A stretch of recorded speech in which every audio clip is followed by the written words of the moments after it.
Hey everybody, thanks for joining us today. We're going to be bringing Don out at about 5 after 7 and get things rolling. Just a reminder, as always, every Thursday live stream is a free show. Do not feel obligated to tip, but for those who want to help support Don and Sober in the Sun as well, there are links in all of the various chats for you to do so. Thanks for your patience. We'll get started shortly.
All right, hello everybody. To those who just joined in, Thanks for joining us. We're going to be bringing Don out at about another 2 more minutes. We'll get everything going.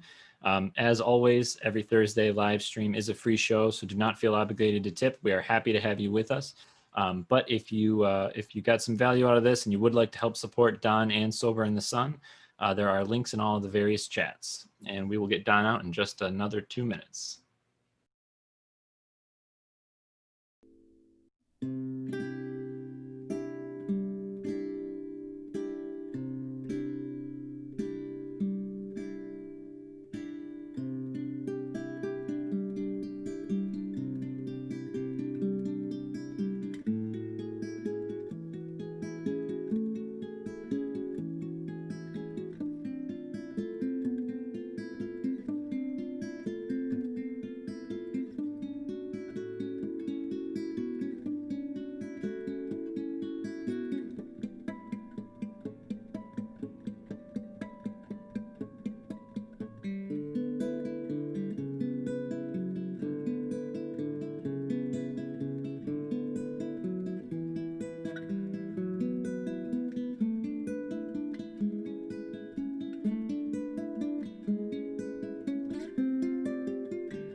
Hey, hello.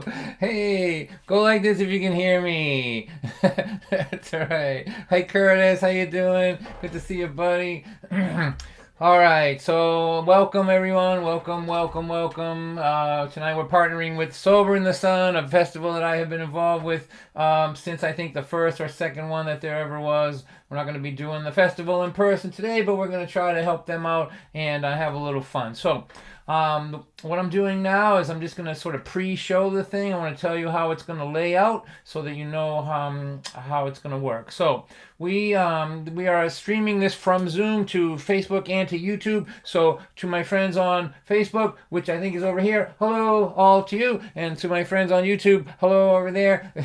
And to my friends on YouTube, to Zoom, let me speak directly to you. What we like to do in Zoom is to unmute some people so that I can hear some laughter and some applause, so I don't feel like I'm just performing to a computer screen.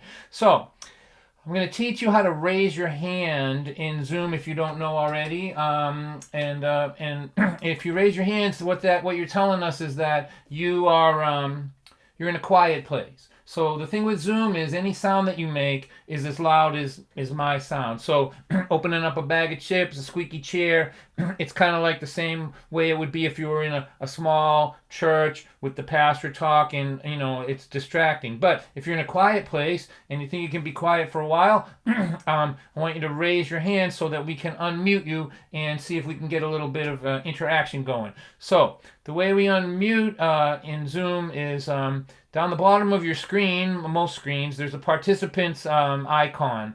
You see it right there with the two torsos. If you click on that, it opens up a window where you should see a blue hand. See what says raise hand on the bottom here? And that means, so if you click on that, then you raise your hands and we can see you all in one place so that if there's some noise, we can mute you and keep it quiet, but we can also get some interaction. So we have 1, 2, 3, 4 people raising their hands to be unmuted. I'd like to get a few more if that's possible. So let's see what we can do. Tommy Hansen, come on, you can do it. Some of these other folks. So we'd like to get 6 or 7 of them there so that I can get something going, so I can, so I don't feel like a crazy person talking to a screen here in this house, right? So if that's all we're gonna get, that's okay for now. We'll try this again later. But what I want to do is test it out. So I'm gonna count to 3. When I get to 3, I want you to laugh like I just said the funniest thing you ever heard in your life. 1, 2, 3, go ahead. So now you are seeing an interactive Zoom meeting, right? And we will monitor you. We'll keep an eye on it. Maybe you'll make a little noise over there and you won't know it, and Brandon will mute you and then unmute you and just keep it going like that. So appreciate you all for doing that, and I'm so looking forward to this night. I'm going to introduce you to my friend Ted, who he's the president, and I've been working with him for just years and years. He's a good guy and just a fantastic man. Does a lot for a lot of people, and what he's going to do is he's going to talk about the festival, then he's going to introduce our opening act, who's going to do one song. She's going to introduce me. There we go. There's somebody who needs to be muted right there.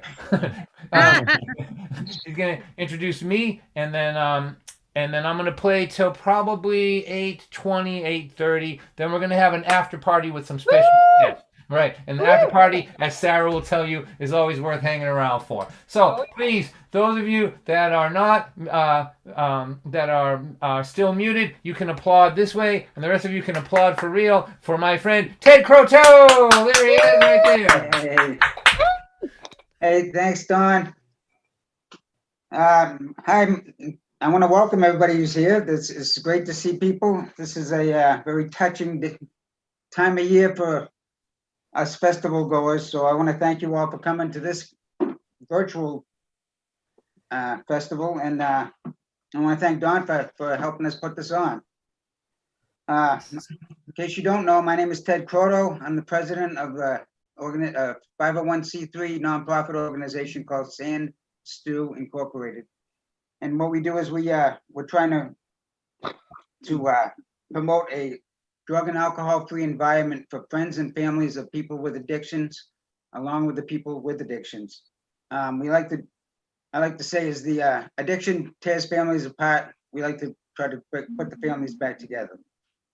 And we do this by, we put on events throughout the year, comedy shows, a poker run, dances, events like this, and we do it as a fundraiser because, like I said, we're a nonprofit, so we really have no money. So don't forget your tip jar tonight.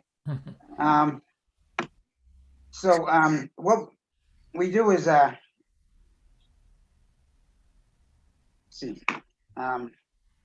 please follow us on Facebook. We're at Sober in the Sun, presented by Sand Stew, or go to our webpage, soberinthesun.org. www.soberinthesun.org, and look us up and see what we have for up and coming events. This has been a tough year, so we haven't had a lot of events, haven't had any events all year long. So this is actually our first one. Yay!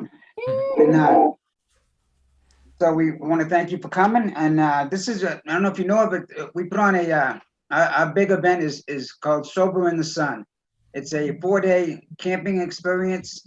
We rent out an entire Boy Scout camp in Rutland, Massachusetts, and it's called Treasure Valley. And what we do is we have live entertainment all weekend long. We have workshops, we have sporting events, children's and teen activities. Like I said, this is a full-on family event that's drug and alcohol free. And we've been doing it this would have been our 32nd year, but we're going to take a break this year, and we're going to make next year our 32nd year.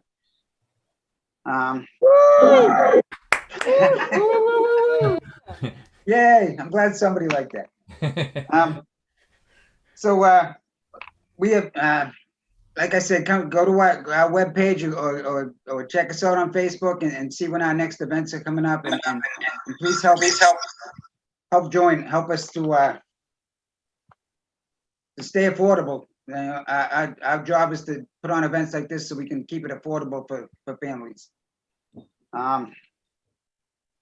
With that, I think I'm going to, I'm very honored to be able to present our next entertainer. She's been an entertainer at our festival for Lord knows how many years, and not as many as Dawn probably, but it's quite a few years. And her name is Bonnie Lee Panda. So please give a warm welcome to Bonnie Lee Panda.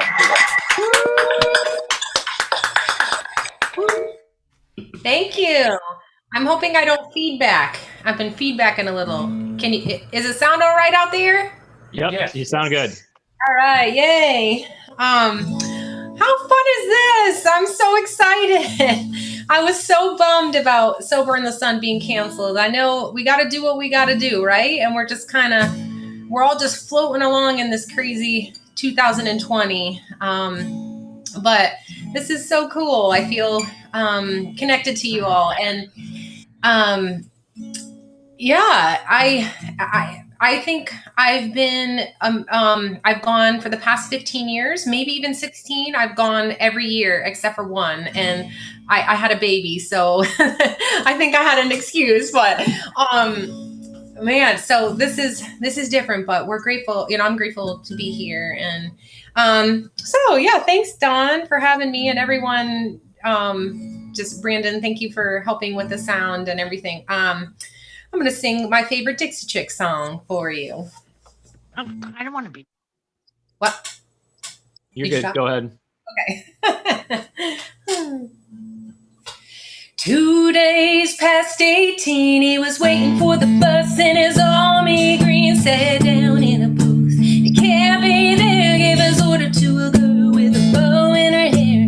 He's a little shy, so she gave him a smile, and he said, would you mind sitting down for a while and talking to me? I'm feeling a little low. She said, I'm off in and out, I know where we can go. So they went down and they sat on a pier. He said, I bet you got a boyfriend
Yeah. All right.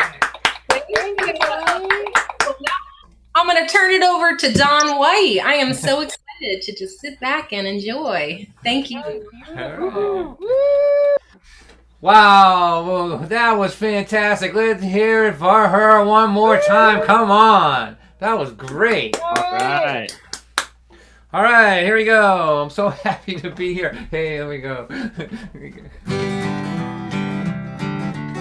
This is a song that I'm playing just because I want to hear a bunch of squares on my computer howling at me. I've never heard that before. It's a new experience for me. Rascal is a dog, he ain't too bright. Me and Rascal were sitting on the couch last night when my woman come in and started to cry. She looked at us with such terror in her eyes. She said, I have raised these children for 18 years while you, Don White, have done nothing. And now they're growing up and they're moving out of here, and my big reward for all I've been through is this dog as dumb as mud. And you, yippee-yahoo. Rascal looked at me in disbelief. He said, she can't be talking about you and me. She has got us to spend the rest of her whole life with. Would you please tell her how incredibly lucky she is? And I said, who's gonna love you any better than this? We'll wake you up every morning with big wet kisses when we hear the police sirens in your neighborhood. We throw our heads up in the air and we howl for you. Ow! And that's cool. You gotta admit that's pretty cool. You know, I don't believe we had succeeded in convincing her of the outrageous good fortune that had befallen her. In fact, instead of looking happy as she could be, she looked a little bit, well, you know, suicidal to me. But hey, kids go to college, kids move away, but dogs and husbands, that's who stays. To you it seems like a big trick of fate, but me and Rascal don't see it that way. We're thinking, ain't we cuddly, ain't we cute? We're both real funny, we're both real true. There's another thing about us that's very cool. If you scratch us on our belly, our left leg moves. And you gotta admit that's cool. Ow!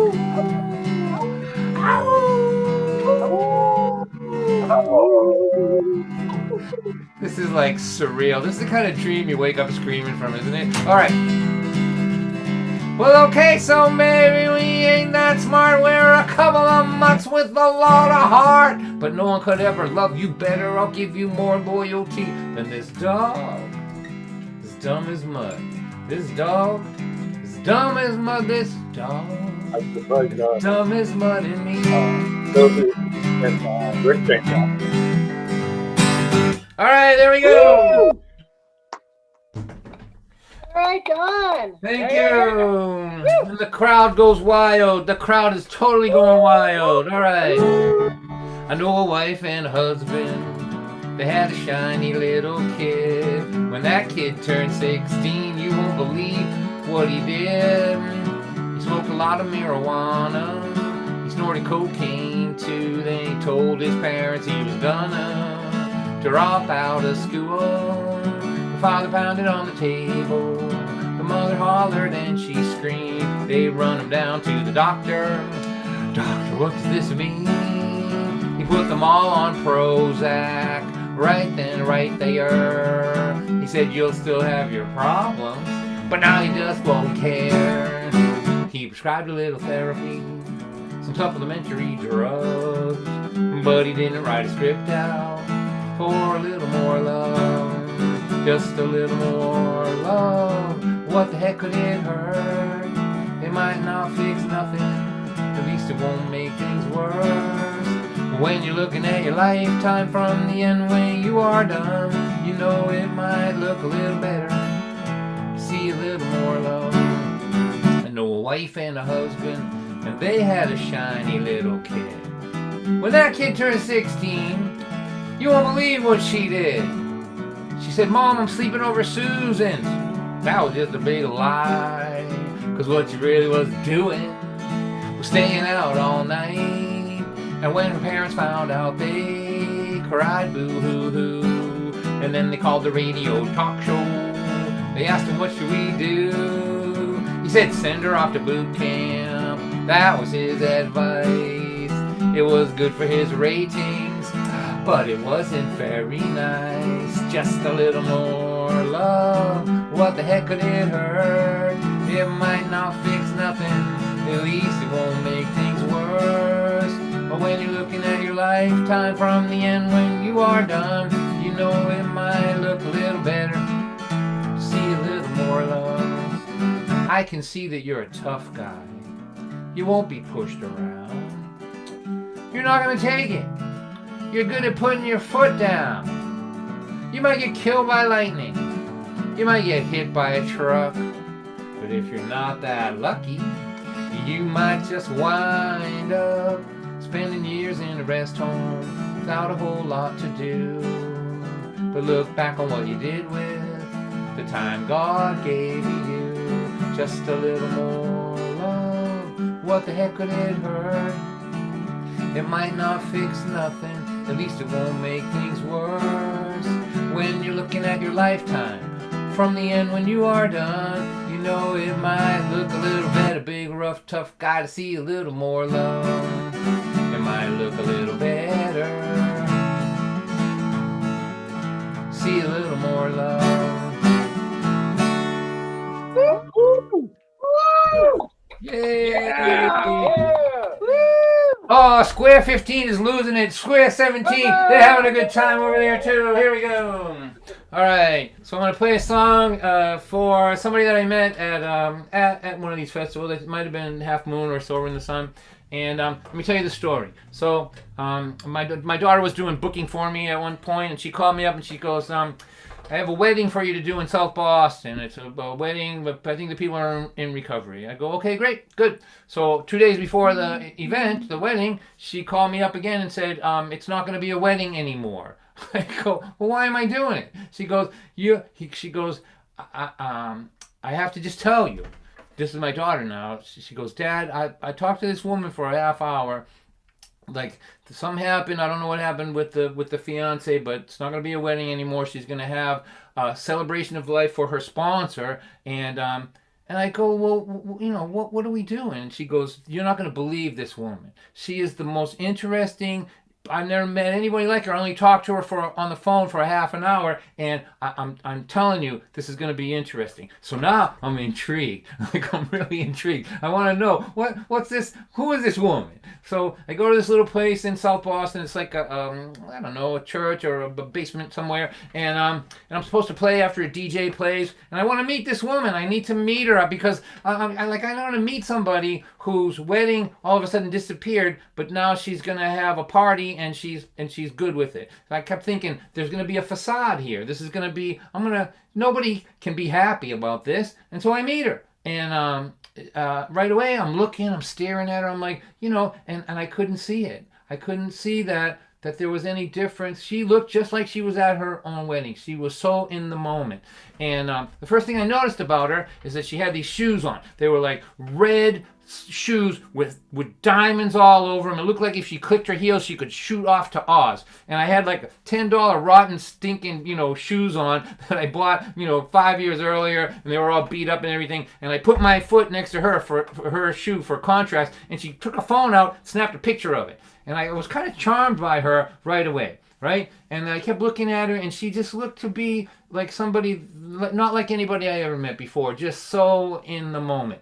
And then she walked, the music started, she walked to go on the stage to dance. And as she was leaving, she said to me, I have stage 4 breast cancer. It's in my bones, she said. And I was like, what? And then she walked away and got on the dance floor. And I had been around people like this before, people for whom tomorrow is a question mark. And it's kind of like being around a holy person, because we all talk about carpe diem and seizing the day. We stay at home and write memes about it, which the irony of sitting in at a computer and writing a meme about seizing the day while you are literally not seizing the day. That is not lost on me. I just want to say to everybody out there, okay? but we all understand it, right? But when you're around somebody who's living it, you know, who might not see tomorrow and they know it, you're like around a holy person. When they smile, you never saw a smile like that. It like cracks the glass on your eyes. When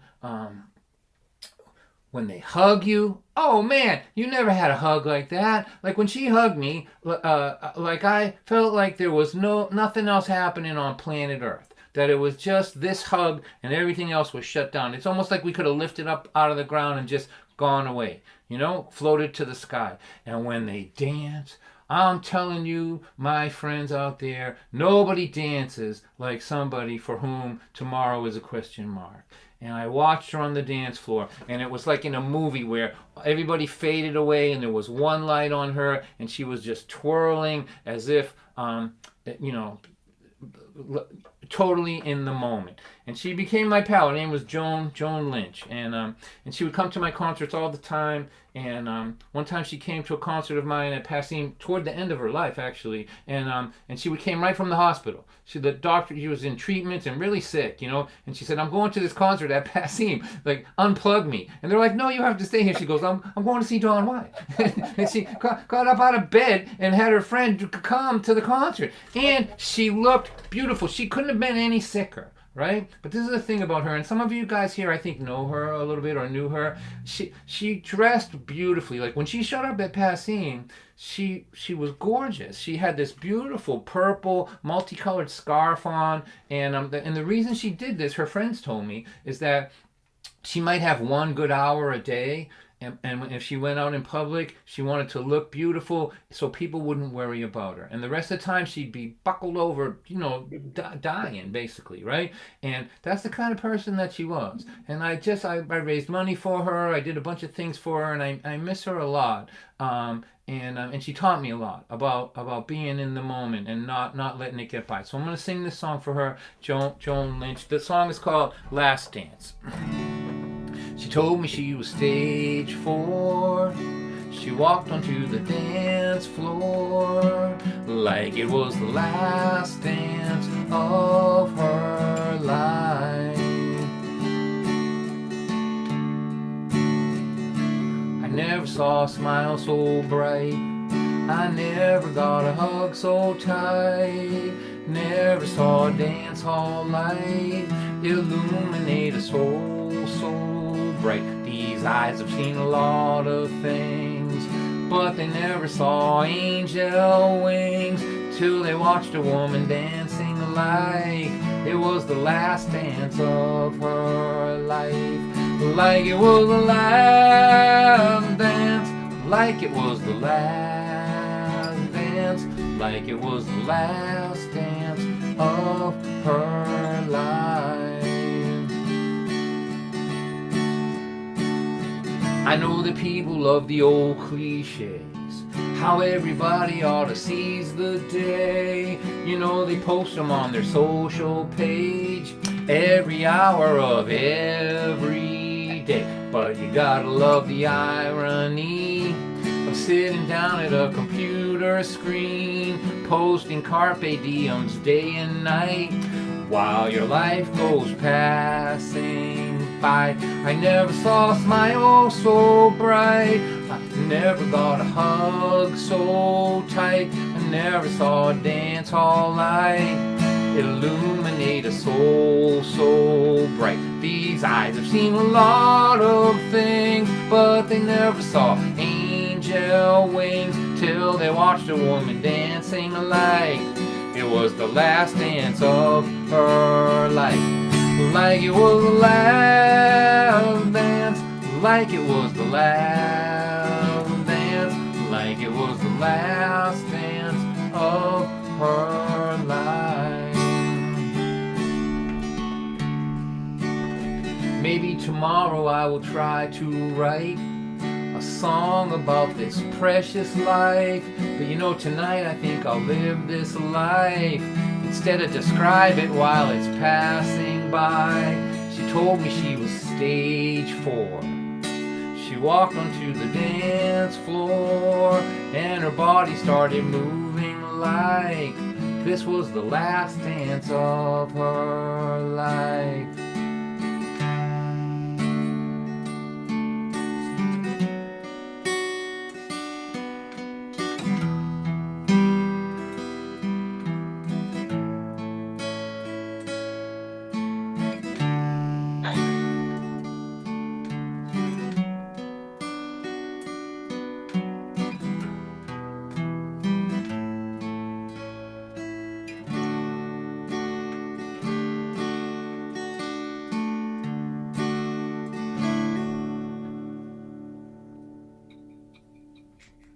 Oh, Dawn, that's beautiful. Beautiful. That was nice.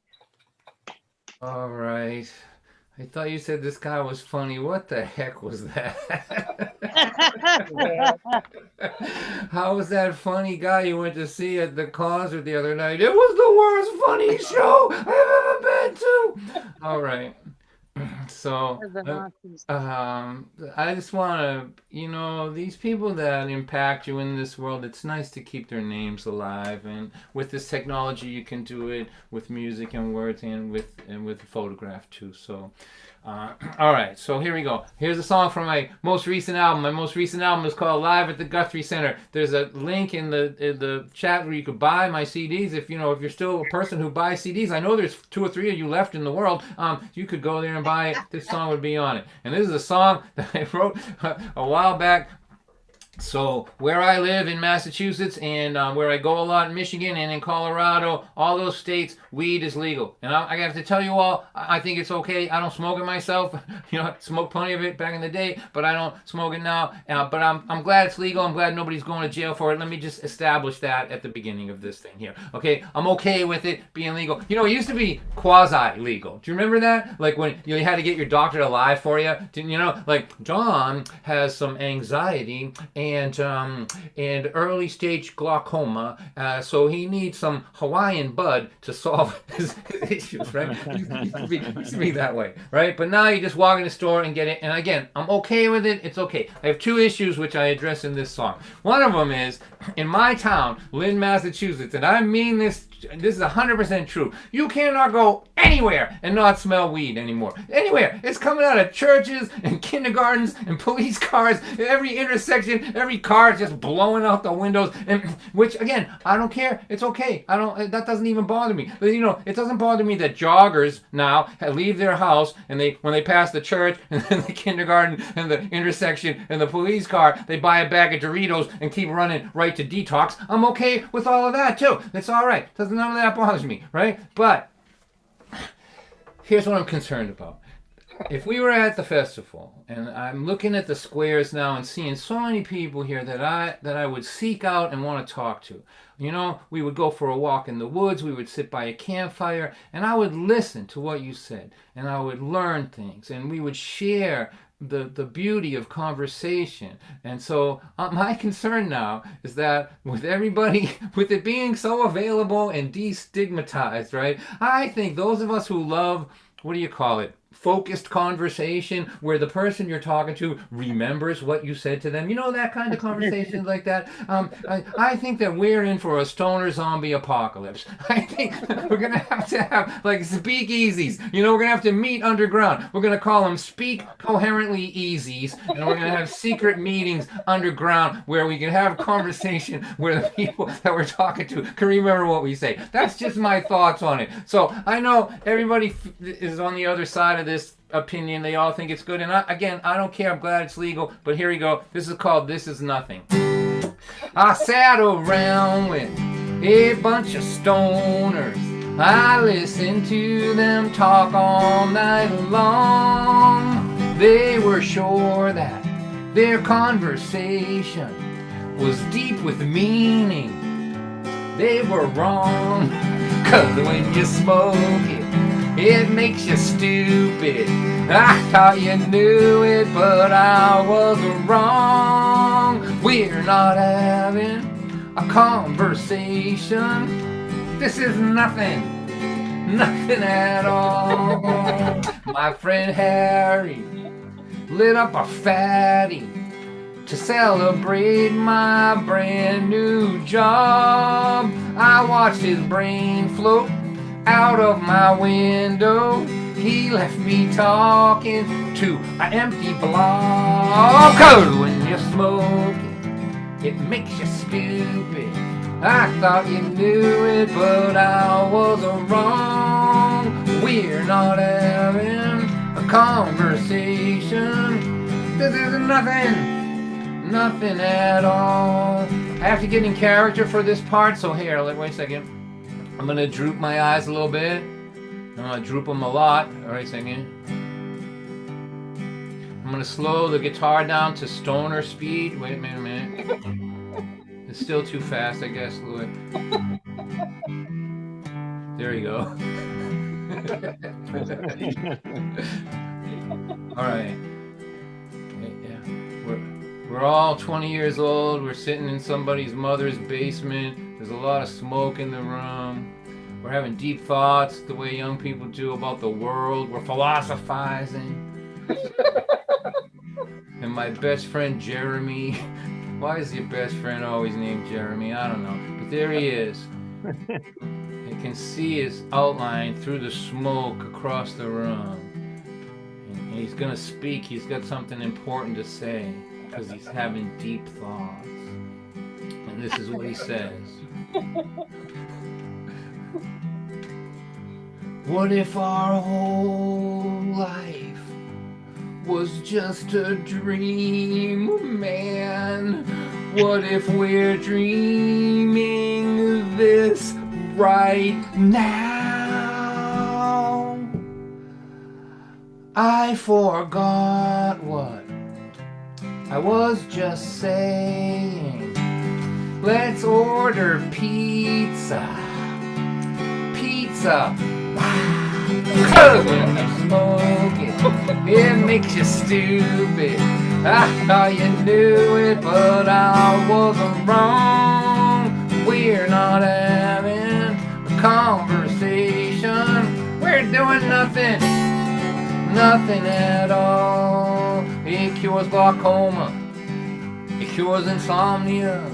Some people say that it is a cancer cure, but it does not cure incoherent conversation. That's for sure. All right, How true. Hey, let's order pizza. Come on, we can do it. Pizza! Wow! Now listen, I get it. You know, like I look at that square 14, they're all flaring up. There's a bunch of smoke in square 15. You know, it's all right. You guys, it's okay. Don't worry about it. It's all good. Do what you want. Just don't talk to me when you're using that stuff. I'd rather hit myself in the head with a hammer. All right, here we go. So let's see. I'm going to tell you a story. The story that this room that I'm in right here was my daughter's bedroom when she was a kid, and my bedroom and my wife's bedroom's right over there. So I was working 16-hour days. So it's like I was kind of like Curtis, you know, working construction, go get up in the morning, and then come back, go home, take a shower, fall into bed, right? for years at a time, right? Decades, right? And So exhaustion, me and exhaustion had a long-standing relationship. We had a long-standing intimate relationship. I know he knows how to make me miserable, and I know that he likes doing it. So one day I'd worked 16 hours. My daughter was 15 years old. I came home, took a shower. I had been breathing fiberglass insulation all day and crawling through attics and running fire cable for this alarm system. And I was just beat, man. I was the kind of tired that makes you want to sit in a puddle and cry, you know, like that kind of tired, like that, right? So I come home, I crawl into bed, I'm trying to get some sleep. Like exhaustion is beating me about the head and shoulders. I can hear the 5 a.m. setting on the alarm clock actually taunting me.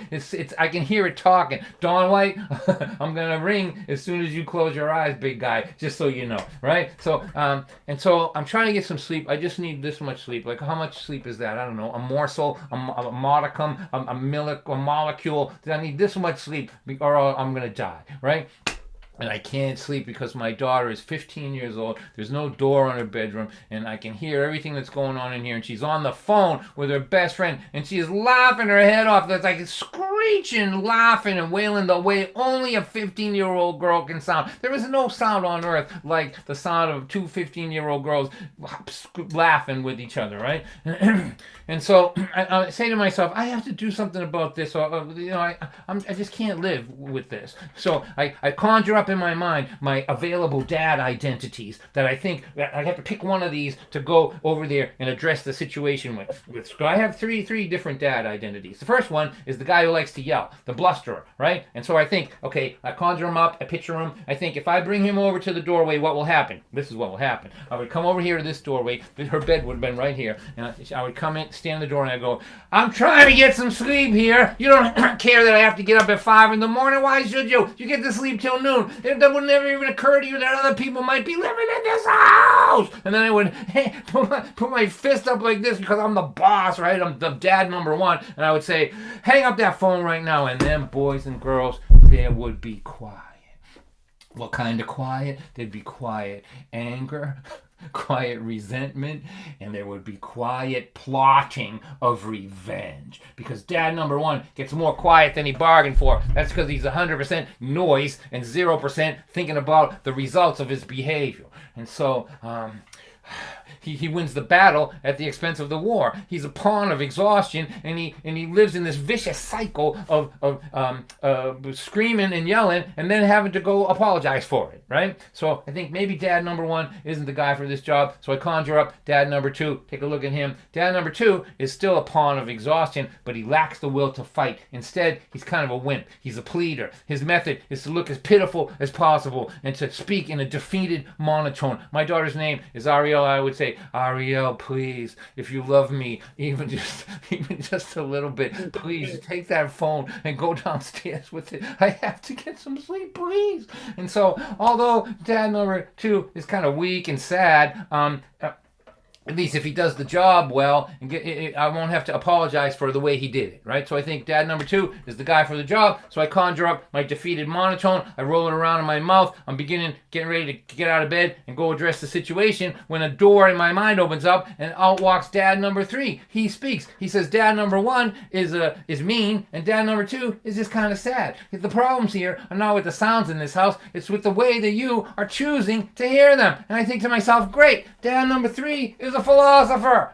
I go, is this going to take long? I really need to get some sleep here. He tells me to shut up, and he continues. He goes, let's take a look at what we actually have here, Don White. That's right. I'm on a first name basis with my imaginary dads. Let's take a look at what we actually have here, Don White. You are about to take action that will stop the sound of laughter in your home. Is this really what you want? Don't you know that the sounds in a home are part and parcel of the memories that are created there, and that quiet is what happens in a house when you're alone in it?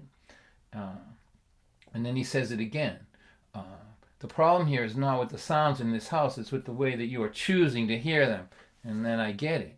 Like, I get it completely. Like, all of a sudden I have this great big white light of understanding just wash over me. And I ask myself this question: what kind of a father can't go to sleep to the sound of his daughter laughing?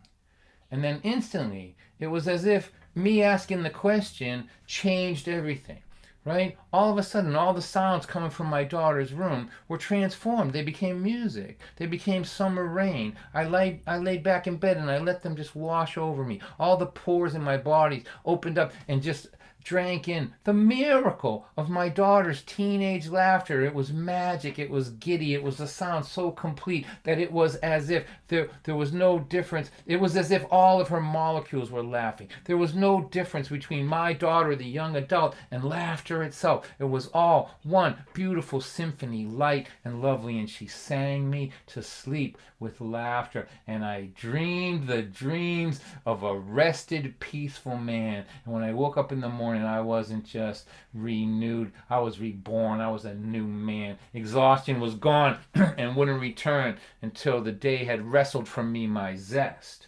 And I lied there in bed thinking about the day ahead of me and the 16 hours I had to work. And I thought about the home I was raised in. And I wondered if I had if I could count them, if my memories of people laughing would outnumber my memories of people yelling. I thought about that for a minute. Walked over to my daughter's bedroom. I glanced in upon her sleeping figure, beautiful and at peace. And I whistled a line from her favorite pop song. I put on my dirty insulation covered work boots and went onto my work van, and I started my day. That's it.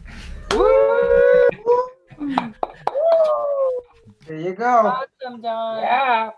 Awesome. Thank you, you guys. So and this is a funny thing about, I was thinking about this last night. I have 5 different performing identities or performing audiences. And before I had to perform this way online, I could keep them separated from each other. Do you know what I mean? Like, but now they're all mixed together. Like I perform for people in the suburbs who are educated and college educated and whatever, they read a lot. I perform for my friends from Lynch who didn't go to college or anything, but their hearts are gigantic and they like a certain kind of show. I perform in storytelling festivals where there's children and people, serious about their religion. You have to watch what I'm saying there and do it differently. And I have my Sorek community. So none of they never mixed before, right? But tonight, there you all are. Look at you all. I'm sorry. I feel like I'm revealing the whole, all my secret identities are all mashed together here in one. I don't know if I can live through this, but I'll do my best. Now, what I'm going to do is I'm going to sing this song. And this is a song normally that we would close the festival with everybody. I'm going to play it for all my friends. And now, those of you that have gone to the festival for years, I want to congratulate you on your sobriety. And under these times now, it's really hard. I think I read today that 30% of people have picked up during this time. So if you're doing okay, I appreciate you and I'm happy for you. But what I'm going to say to you is something, just a suggestion. So I have a Rolodex. That's how old I am. Like I have a actual, look at this. See this right here? Look at it. It's like a thing with paper in it and people's names in it, right? Like that. And I have names of all my pals in here. And I go through it every week or so. And I just look for somebody that I know is alone, maybe divorced or whatever, living by themselves, has had problems before COVID, and now I know they're not doing good, or someone with mental health issues or whatever. And I'll just call them, talk to them for half an hour. And I think it's a big thing. It's a small thing to do, but it's a big thing, because I think a lot of times when I hang the phone up, I think I'm the only person this person has talked to in a month. And so it's something we can all do. We're all busy and all that, but just make a little note, stick it on your desk and say, call somebody today. It matters. And that's one thing that I love about Sober in the Sun is it's a group of regular people taking care of each other, whatever. There's everybody I met at this festival for playing it for 29 or 30 years, every one of them would take a phone call at 3 in the morning and get out of bed and come if you told them you were in trouble. And I don't know where you find another community that will do that. I mean, my heart is just huge for that. And so you all know how much I love you.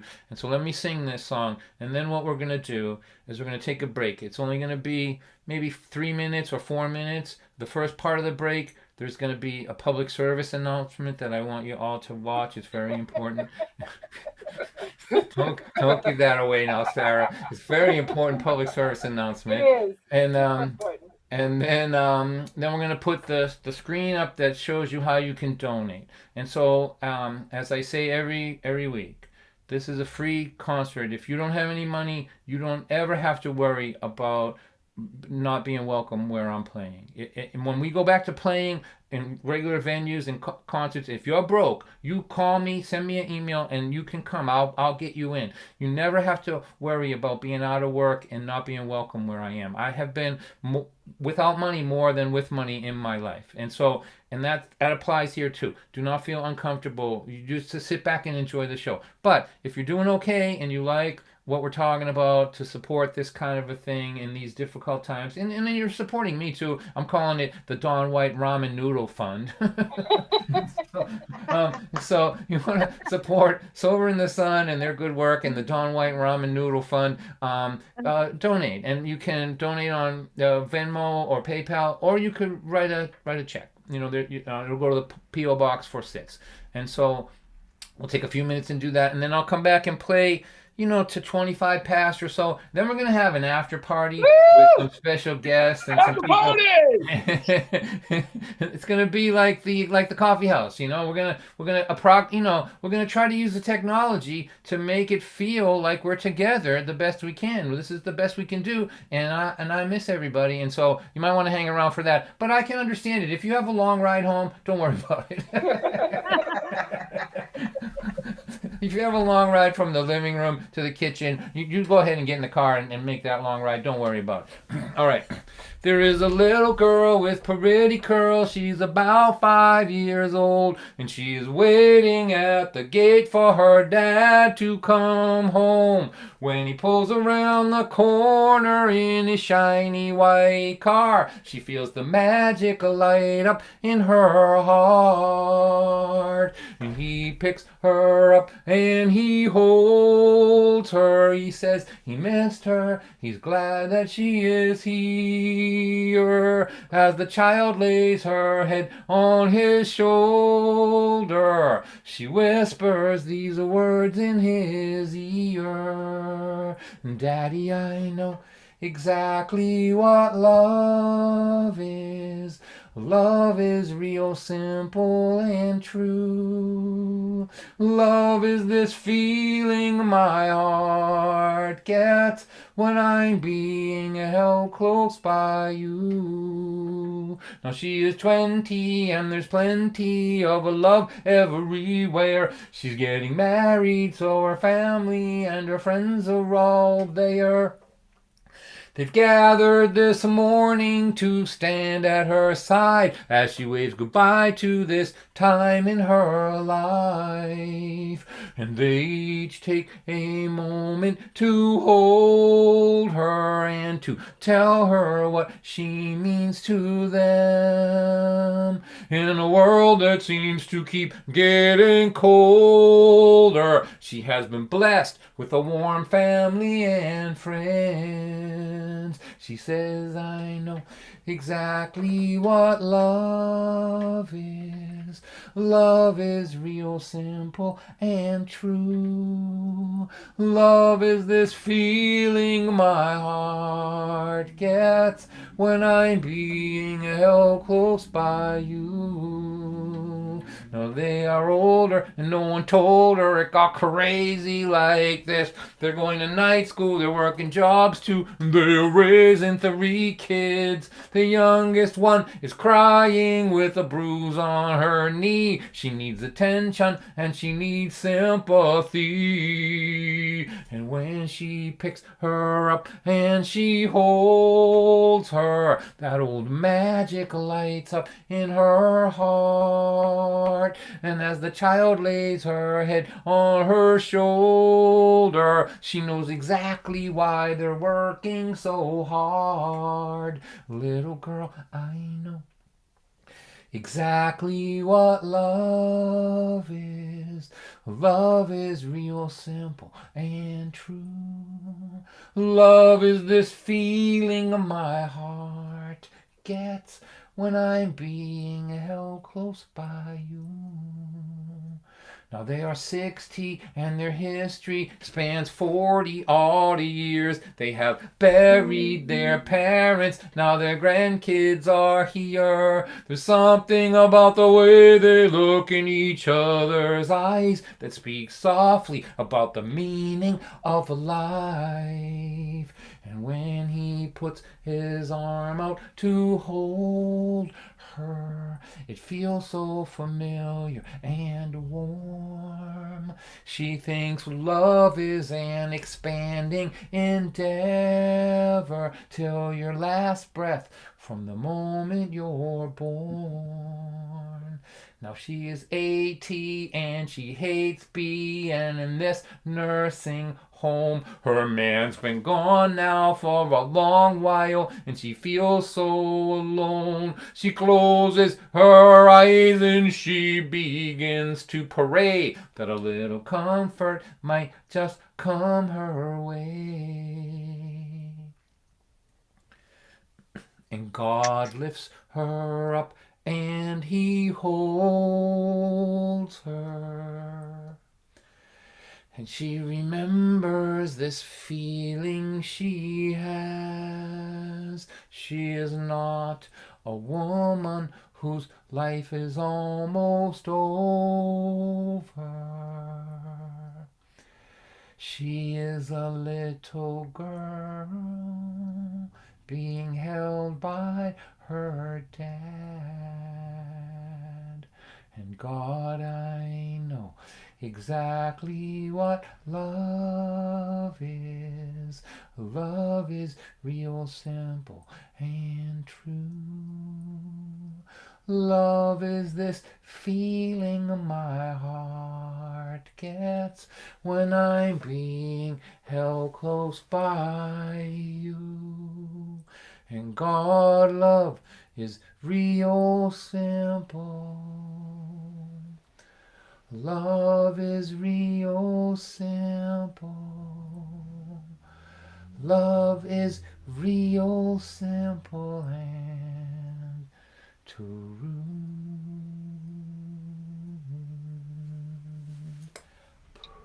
There you go. Thank you, Don.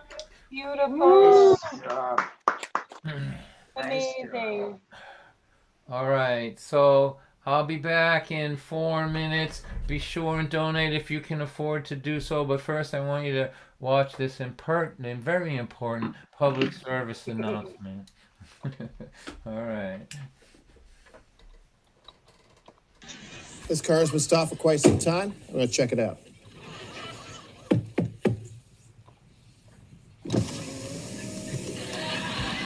Excuse me. Have you been smoking any pot today? No, Well, you've been stopped here for 15 minutes. Can you tell me why that is? we're waiting for the stop sign to turn green. How high are you? Hi, how are you? No, I said, how high are you? Hi, how are you? This cop is so friendly, babe. Okay, I am going to have to conduct a pot sobriety test. Oh man, I'm too high for that. Blow into this? Hey, is that a breathalyzer? No.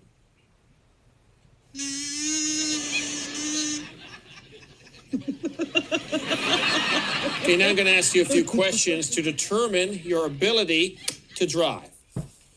Why is a pizza box square when the pizza's a circle and all the little slices are tiny triangles? Which of these two snacks would you prefer? Chips or the cookie dough? Step out of the car, please. Let's go. Please, don't drive high. We're getting cookie dough all over the back of our cruisers. A message from the Royal Canadian Mounted Police. Nice. So good.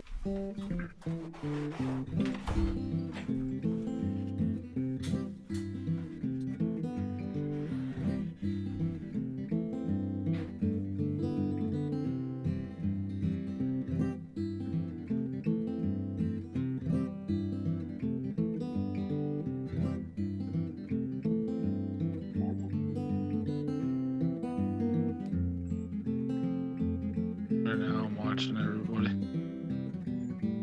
Are we still muted?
Hey everybody, welcome back. All right, so here's one.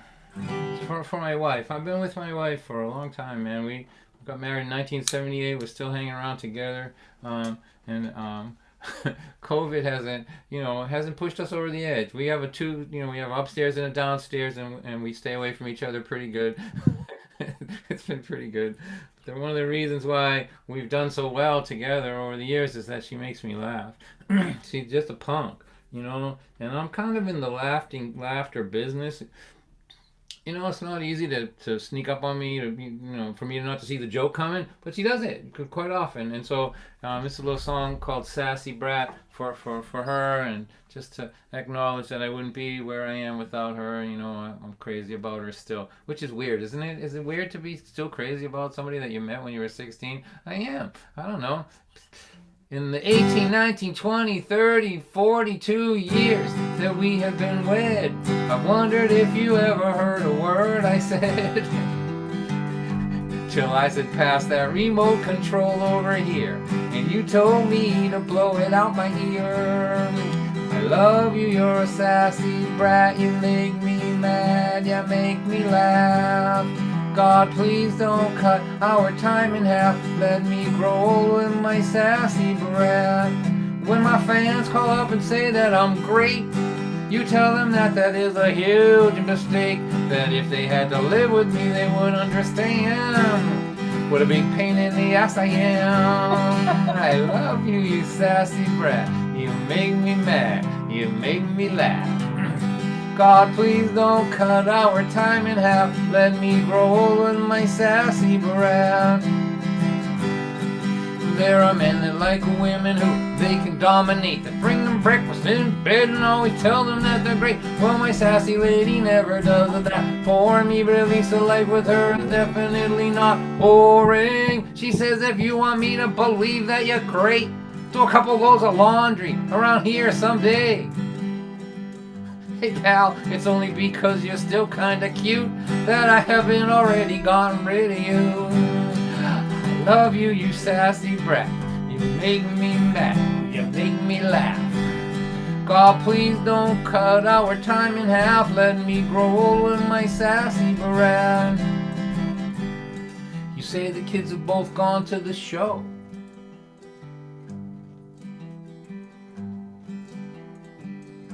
How about a little quickie before they come home? And I say, I suppose you think you're really slick, the way that you keep emphasizing little and quick. It's not that funny. Stop laughing. It's not that sure. I'm not that sure. I love you. You're a sassy brat. You hurt my big fat ego and you make me mad. Please don't cut our time in half. Let me grow old with my sassy brat. You know my sassy bratty lady has been hanging around here, driving me crazy. 42 years. If I could ever afford to see a psychiatrist, I'd ask him why the hell do I like being treated like this. We were in bed but we were still awake.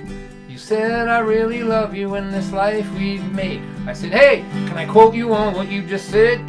You told me if I did you'd punch me in the head. I love you, you sassy brat. You make me mad, you make me laugh. God, please don't cut our time in half. Let me grow old with my sassy brat. I hope it's not too much to ask.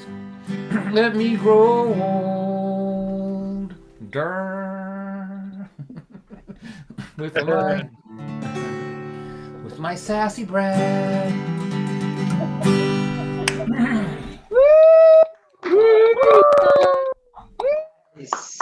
All right, so here. This is what's gonna happen. I'm gonna do. Let's see, a song, little story, and a song, and then we'll end this thing. This is one. Those of you that come all the time, I promise you, none of you have heard this because I bet I haven't sang this song 15 years. But I've been thinking about the fact that people are under quarantine. So if you had a bad family life, right? If you're a kid in a house that had a lot of problems, and now you can't get out, now you can't get away. Do you know what I mean? It's hard. It's a serious thing, right? So it's gonna put this out here if I can remember it.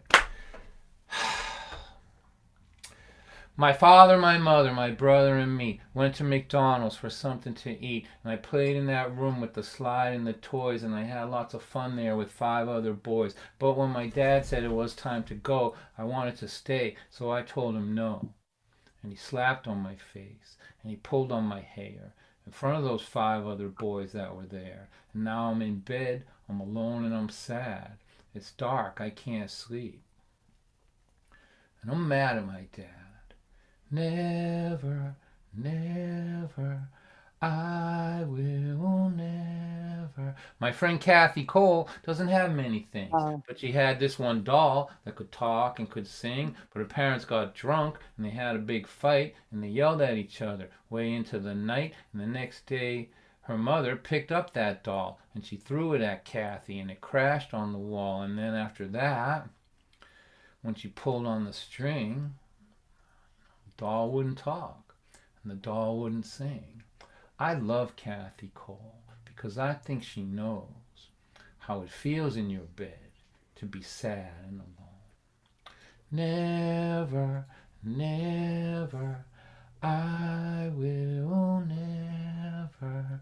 I will get my own paper route like that kid Billy Ring, and I will buy Kathy Cole a brand new doll that sings, and we will hide it in my backyard where it will be safe, and no grown-ups will break it or take it away, and we will get married and have our own girl and boy.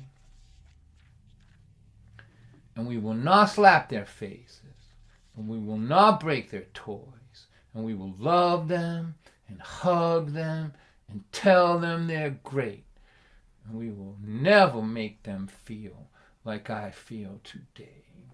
And I will always remember how I feel today, and I will never make anyone feel this way.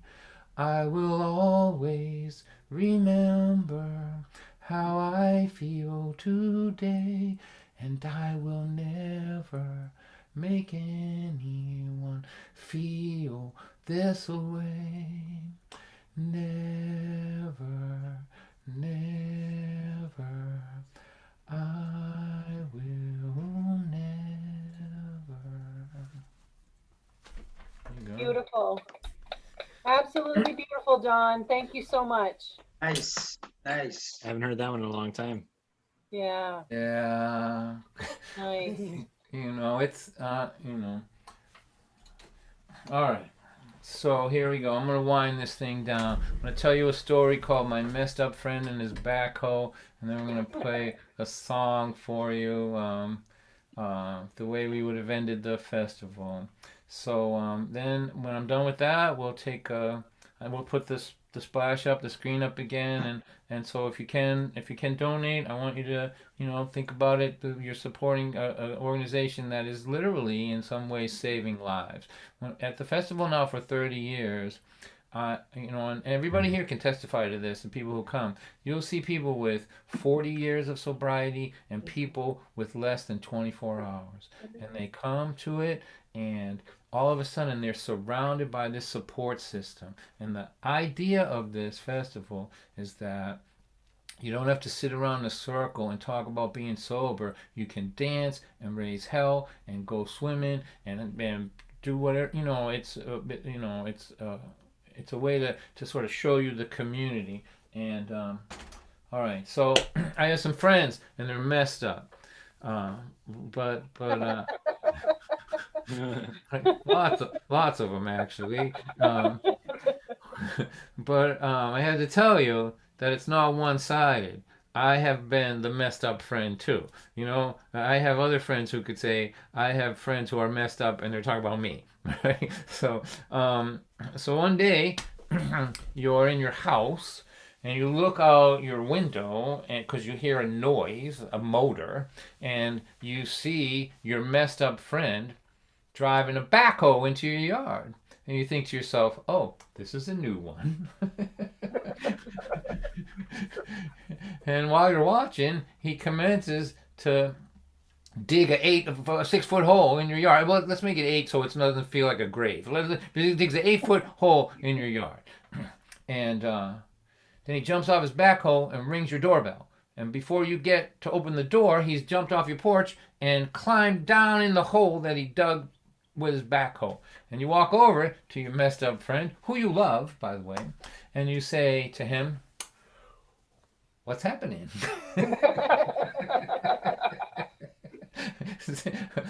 And your messed up friend looks at you and says, "Look at this terrible hole that I'm in." And you say, "I just saw you dig that hole." And he says, "No, I did not dig this hole. I did not mess up my life. This is not of my doing. The pressures did it to me. The marriage, the work, the government, some outside force has made my life unmanageable, and now I'm in this terrible hole, and everything looks awful from where I am." And what they want, what they always want, is for you to climb in there with them. So you can see how terrible the world looks, right? I can see a lot of people nodding heads. I don't think I've ever told this story where more people were totally on board with me in my life. This is the most on board audience for this story that I've ever seen. All right, so they want you to climb down in there with them so you can see how terrible the world looks from where they are. But I have to tell you something. We've been listening to me for longer than anybody should have to, really, I feel, in this world. But since around 7:15, and I've talked a lot and said a lot of things. So when I say to you, I'm not a genius, there's about, how many squares are there here? 30-something squares. You should all nod in agreement. Yes, Ton, you are not a genius. We listen to you talk for an hour and 15 minutes now, and with it's unanimous, right? But I know one thing.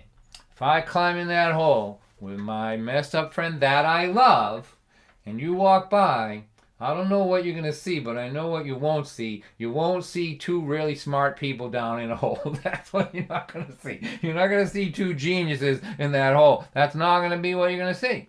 So I don't do it. I never do it because I love this person, and I know that's not how you help them. All right? So what I do, and these are I'm speaking figuratively now, so I draw a portrait of them. And it's not a portrait of how they see themselves, because they're buried. They're buried under their troubles. They can't see themselves, but I can see them. And I can see them not the way they see themselves, but I can see them when their dreams have come true. I can see them when their potential has been fulfilled. I can see them when they've become everything that they could have become, and they have their wings. And I hold my portrait of them up to them and say to them, "This is what I have for you. This is what you get when you come here. It's the only thing that I can give you is my vision of what you look like after your dreams have come true." And what happens, what always happens, is it infuriates them. They climb out of their back hole and climb in their back hole, and they go somewhere else. Maybe they go over your house, dig a big hole in your yard, see if they can get you to climb in there with them. But sometimes, and everybody that's gone to this festival has had this experience. It's why we keep doing it. It's why we keep believing in people even when we lose people. Sometimes, maybe 10% of the time, they go away and they get some help. They find a group to meet with. They get some medication. They find a psychiatrist. They find the support somewhere, right? And they take getting better seriously. And a year will go by, and your doorbell will ring, and you'll open your door, and there, standing on your porch, is this person that you love so much. And there they are, standing there just exactly the way that you drew them. And it is an extraordinary moment in a person's life when you can say to somebody that you love, that you thought maybe you would lose, and say to them, "Look at you. Look how beautiful you are. Aren't you glad that I didn't climb in that hole with you and agree with the terrible way that you saw the world and yourself? Aren't you glad that I believed in you?" And I think one of the best things that you can be in this world is a person who believes in people that are not well enough to believe in themselves. And I think that you can develop the kind of eyes that if somebody looks in them, they don't see blue or brown. They see a reflection of how you see them. And at my best, if you look in my eyes, what you'll see is how I see you, which is I can see you when your dreams have come true, when your potential has been fulfilled, and when you have your wings and you can contribute to this world. I am honored to be part of this festival for so long, and I want you all to know how much I love you. I just look forward to it every year, and hopefully next year we'll be able to do it. So we put together, with the help of my friends, a little something to play for you now. When this is over, we'll put the screen up so you can donate, and please donate if you can. You know, you're supporting something important. And then we'll have an after party if you want to hang around. But thank you so much for listening to me, and much love to you all. Go ahead, Brandon. Oh.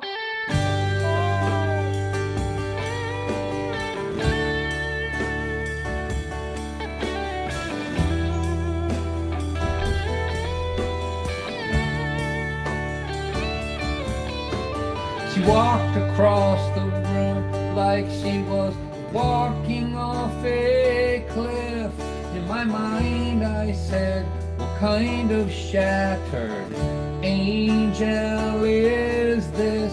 Her walk said, I've surrendered. Her face, I've had enough. Her eyes were holes, they were dark and cold. They said, I've given up. I saw an angel in pieces, as if the pieces all fell from the sky. I said in my heart, I believe this sad angel someday will fly.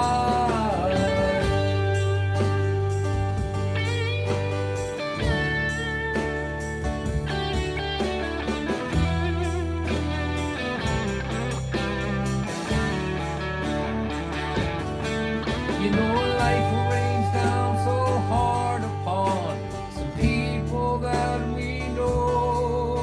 It tears their faith and hope away, and they walk around like ghosts. And we see them as they are breaking, and as their spirit dies, but deep inside we still believe they will come alive and fly.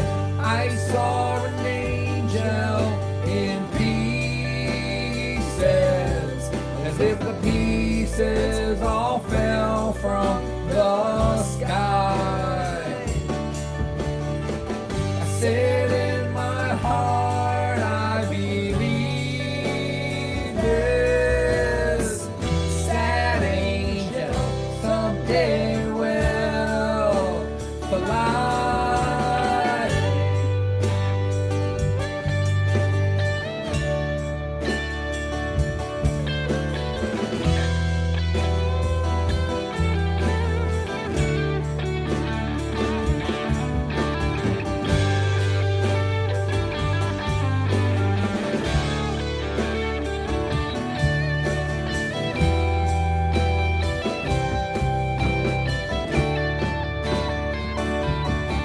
Now she walks across the room like she could walk across the sky. And those old dark eyes are so alive, they set the room on fire. This is no shattered angel, I say to myself.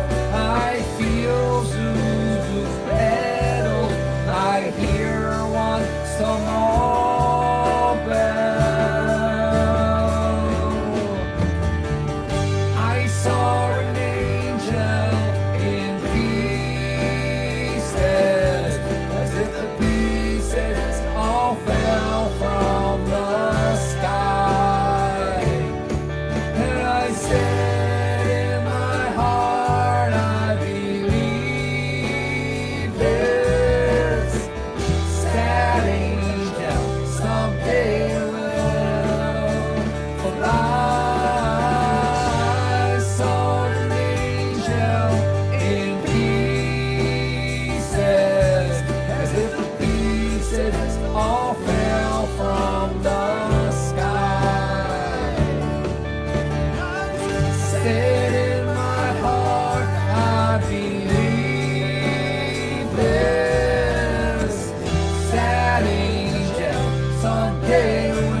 That's amazing, John.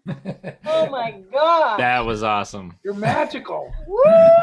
I want to thank John Feckey and the Loomers, especially John and his son, for putting that together. And Yeah.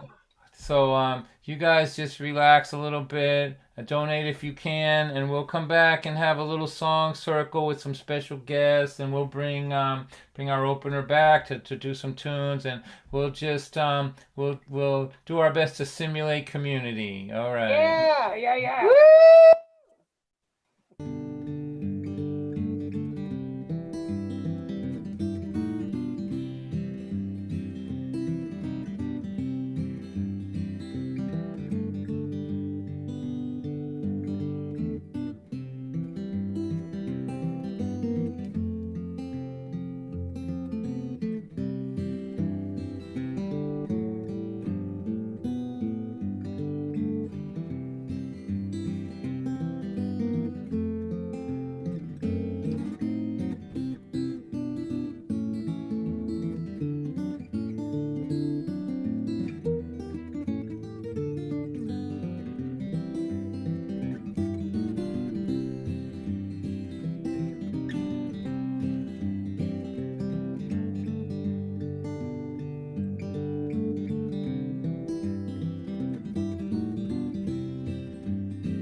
All right, my part of this thing is pretty much over. I may play a song in the circle now, but thank you all. This was really good fun, and we do these things every Thursday with different partners. So you can go to donwhite.net and check out where I'm going to be every Thursday, and I promise I'll take care of you.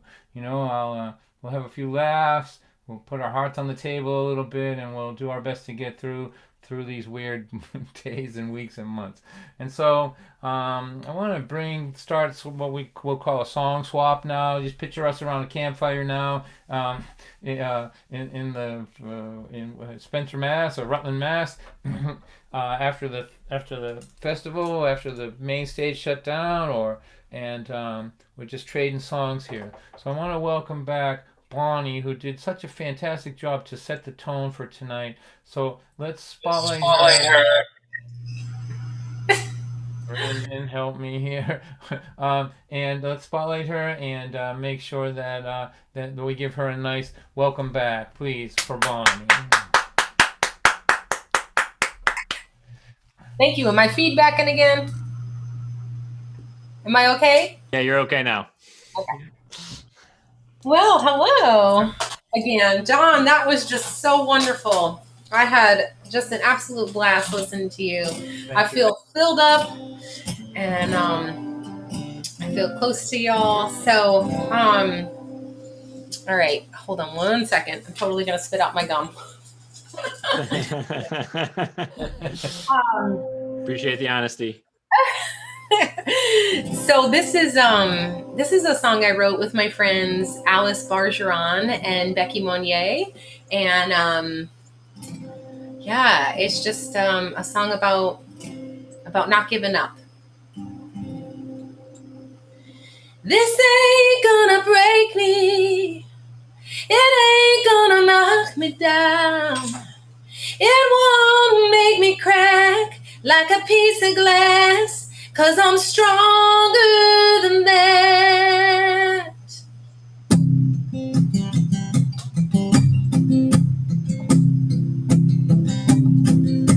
It was a shot back for sure. You walked right out my door, I watched you leave. Struggles just to breathe. I cried my share of tears until the smoke cleared. I hid beneath the covers till I believe without you I'm still me. And this ain't gonna break me.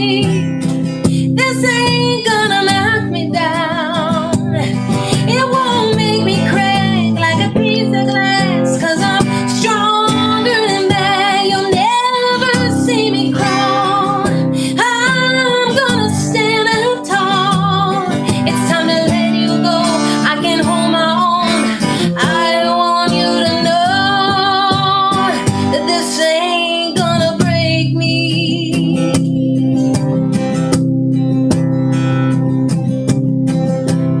Morning breeze comes in, I feel the wind again, the lilacs bloom, I smell their sweet perfume.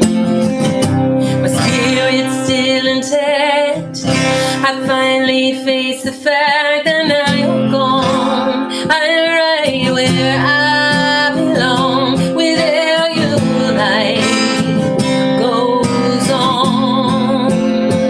Without you life goes on. And this ain't gonna break me. It ain't gonna knock me down. It won't make me crack like a piece of glass, 'cause I'm stronger than that. You'll never see me crawl. I'm gonna stand up tall. It's time to let you go. I can hold my own. I want you to know this ain't gonna break me. I could have been shattered, lost track of what mattered. Oh, but I'd rather keep believing in love. 'Cause this ain't gonna break me. This ain't gonna knock me down. It won't make me crack like a piece of glass, 'cause I'm stronger than that. You'll never see me crawl. I'm gonna stand up tall. It's time to let you go. I can hold my own. I want you to know this ain't gonna break me. No, no, it ain't gonna break me.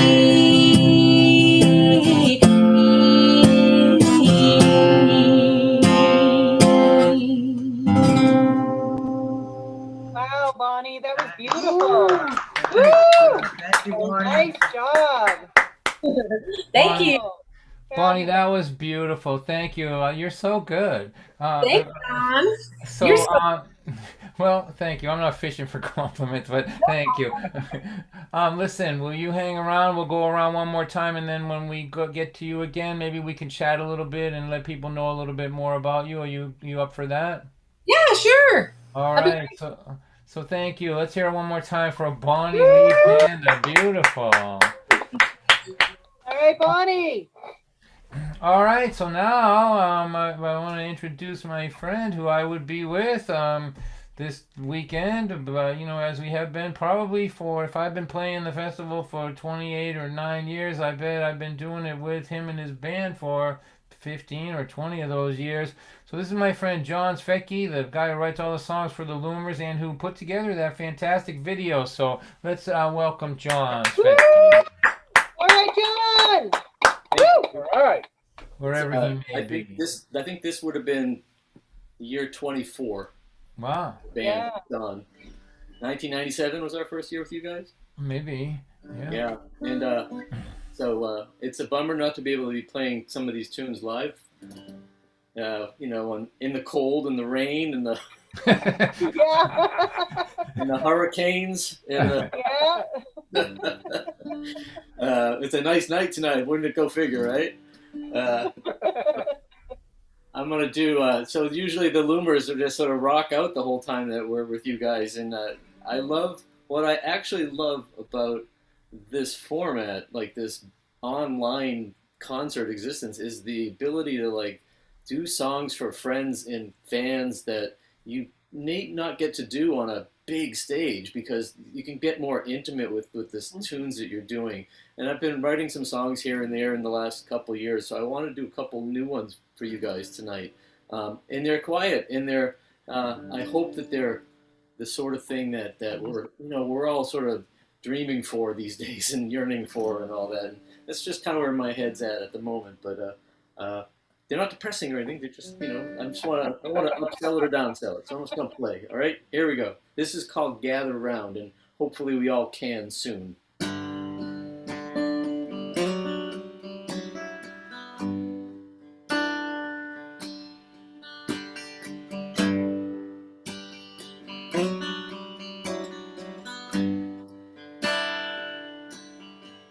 My mother baked the best damn apple pies. She always said it was Grandma's recipe. She made them on Thanksgiving for 40-something years. Made our house a home for friends and family. Gather round me, my children. Gather round, old friends of mine. Gather round, my door is open.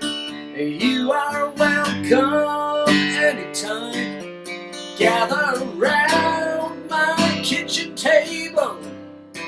It's waiting for you now. Gather round, gather round, gather round.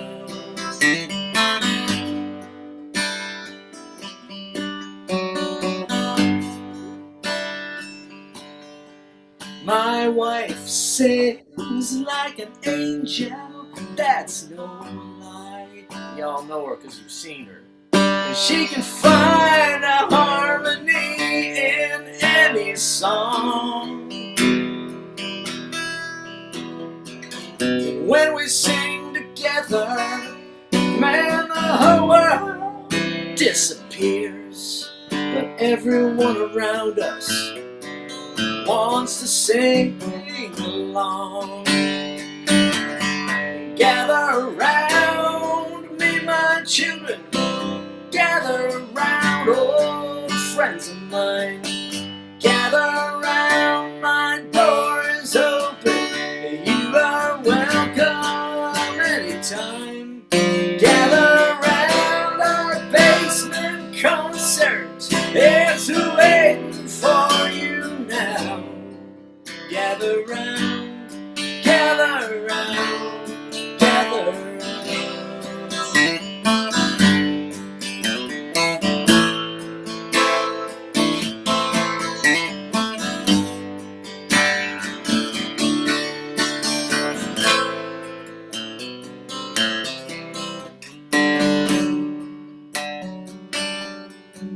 I go to church on Sundays, at least I try.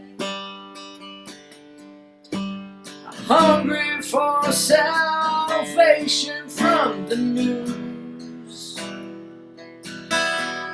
As I listen to the sermons and the music in the air, my heart is filled with love and gratitude. Gather round me, my children. Gather round, old friends of mine. Gather round, my door is open. You are welcome anytime. Gather round, my sanctuary is waiting for you now. Gather round, gather round, gather round.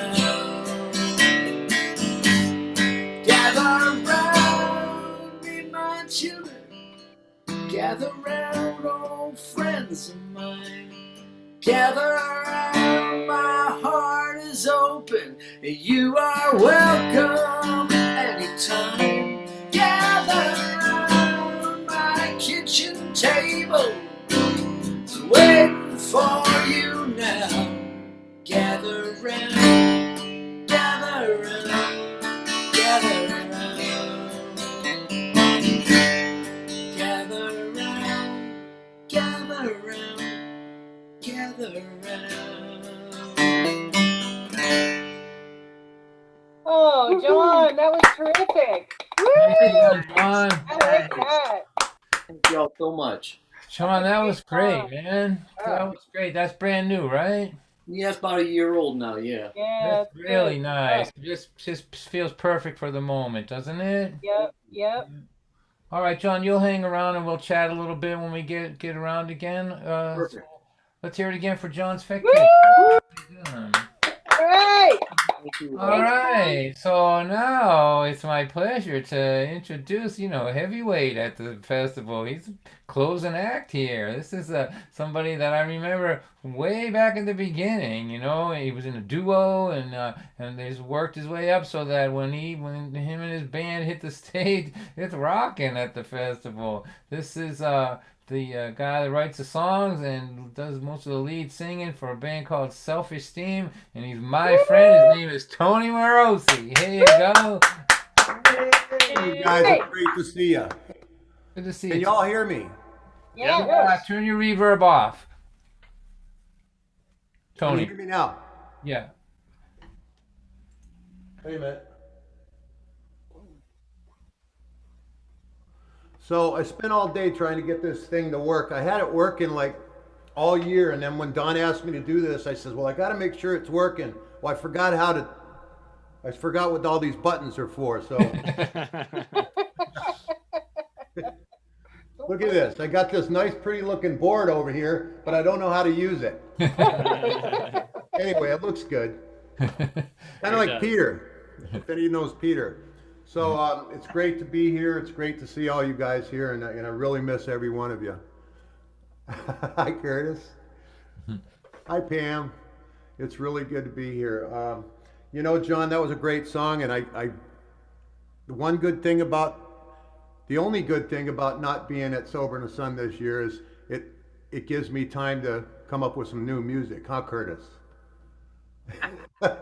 So that was a great song, and Don, you've been a power of example for me to write new music, and John, you coming up with you're doing those open mics all the time. I wish I could, but I don't know. I can play in front of 1,000 people. When I get on here with 30 people, it's like, oh.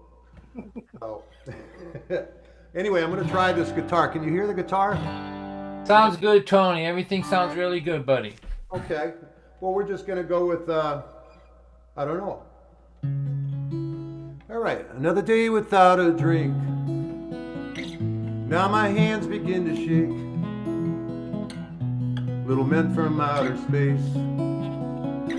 Empty bottles, dirty plates, and the sheets are soaked with sweat. Has it happened to you yet? See the devil eye to eye. Shut the windows, close the blinds. Take the edge off just a sip. Pour another, leave a tip.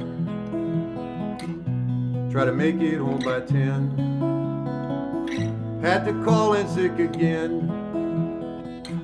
Promise God that you will stop. You won't drink another drop on another binge again. Is it ever gonna end? Nothing changes if nothing changes. Nothing changes if nothing changes.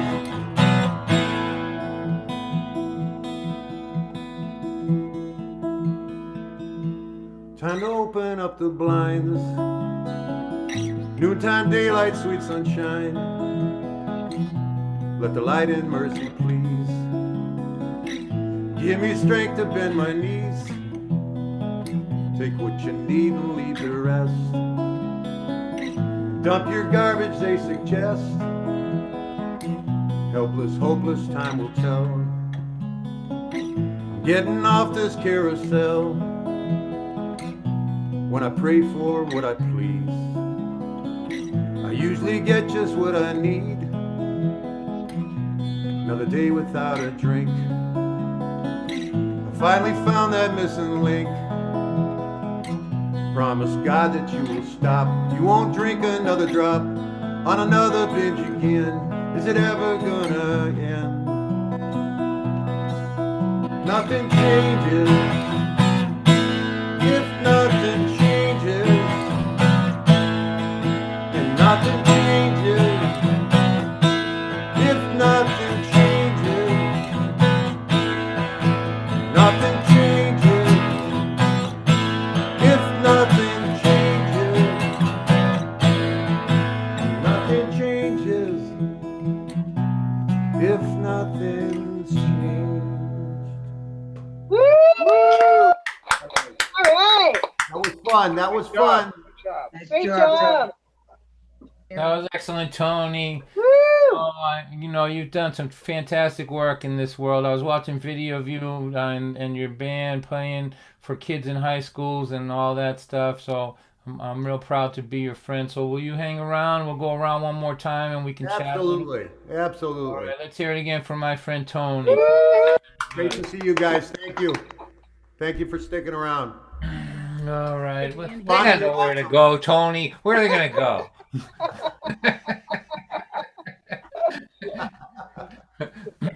All right, so now I want to do something so I do these shows every Thursday, and I'm always trying to think of ways to make them interesting and to hang on, and to show my appreciation for people who come all the time.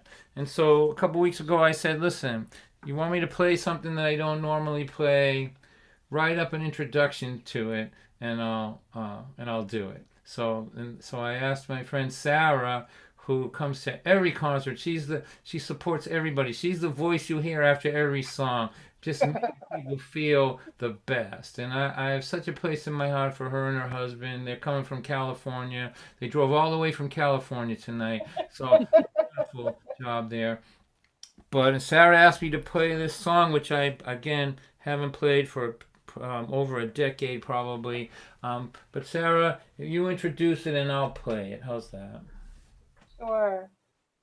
So the first time that I heard this song, it kind of blew my mind, really. And when I think about this song, I think about this as the quintessential Dawn White song, because in the words of Stefan from Saturday Night Live, this song has everything. It has rage, it has love, it has laughter, it has sadness and depression and lust and everything. And I just think this song is genius. You know, it's really genius. And Don says that he wrote this sort of as a FU to the record company because they were trying to make him be a pop singer or something, you know, that's just unrealistic. And so he was trying to make it be like something that there's no way they would publish it. And everything that a song shouldn't be. But to me, it's everything a song should be. It takes you on an emotional roller coaster ride. And the first time I heard it, it was at the beginning of my journey of starting to experience feelings and learn how to handle them and learn how to experience them. And I cried and laughed and raged all in this song while listening to it the first time. I think at Sober in the Sun, actually. And it just blew my mind, and I've been a fan ever since. And certainly I love all your other songs too, and you know, have special places in my heart for many of them. But this one, I think, is the quintessential Dawn White song. And here it is, the MTV Love Song. Thank you, Sarah. That was really sweet. I'm kind of blushing. Look how red I am. It's not because it's not because of all that red behind me, but so yeah. They kept saying with my record. I was with several record companies. Well, two and a half, and record companies, and they would say to me, "Don't bore us, get to the chorus." And you got to have lyrics in here that people can sing, sing along to. I'm like, I hate all you people. I hate all of this. I'm gonna write a song with just one note in it. That was my goal at first. With one note, that's all, and so, but I couldn't do that. It was too hard. So this song has, as Sarah said, 3 verses, no chorus, no bridge, no repeating lines. It's the most unmarketable song in the history of songwriting, and I take great pride in the in it. But so it's 3 verses with 3 different emotional agendas: playful and funny, really serious and hard, and then sort of moving out of that to talk about the bigness of love, and then sweet at the end. So it was just an experiment, but I'm so glad that it found a home in a few people's hearts here.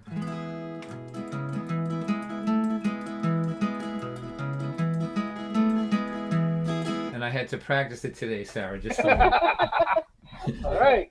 I gave a warning.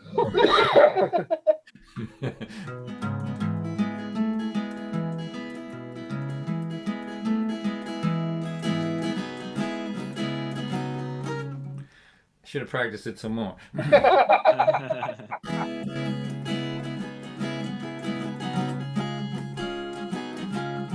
I'm 64, she's 63.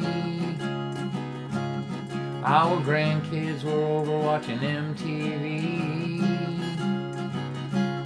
And there were women gyrating all over the screen with some amazing dance moves, if you know what I mean. There was a young man singing a song about love, while these women danced around him all shaking their stuff. I said, you don't think that I could handle those young wild girls? She said, there ain't enough Viagra in the whole wide world. And then she laughed that laugh that I love so well. It filled the room and it cast a spell. And while they sang about love on MTV, I sat and thought about what love means to me.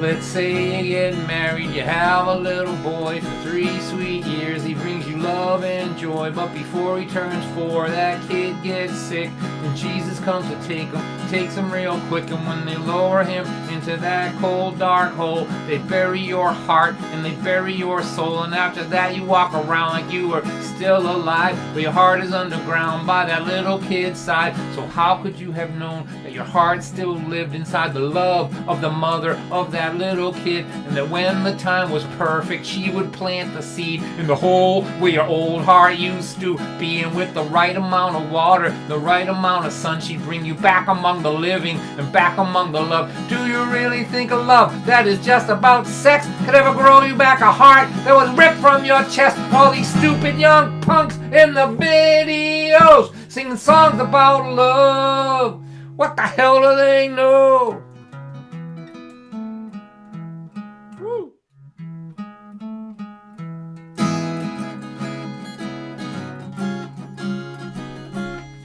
Well, don't get me wrong, I love to see lots of women gyrating on my TV.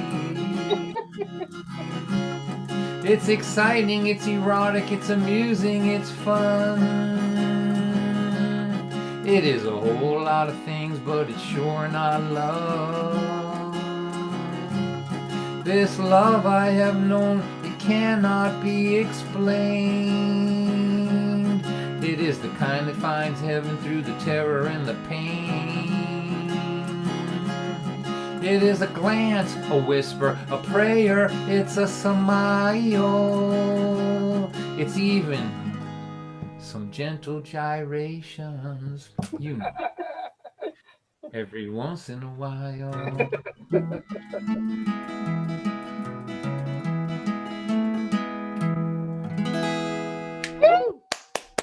Yeah. Thank Love you. it, Dawn. All right. Thank you. Thank you, Sarah. I just have to say one thing before we move on for this. I don't know how weird it is. I wrote that song. I was 41 years old. Now, my wife and I are the exact same age as the two characters in that song. I'm 63, she's 64. I need to go to bed now. Sorry. I'll see you later. All right, so let's bring back our friend Bonnie. Bonnie, let's chat a little bit. Come on now. Bonnie! Hey, Bonnie, where are you? There you I'm are. afraid to unmute. Am I feedbacking? Not yet. Okay, good. So listen, I want to talk to you just a little bit. So we're gonna go through one more time, and then we'll wrap this up. So everyone knows the sort of timeline on this. We'll get you out of here by 9:30 or so. But I want to talk with this time through. I just want to chat with everybody a little bit. So where do you live, Bonnie? So I live in Plainville, Connecticut.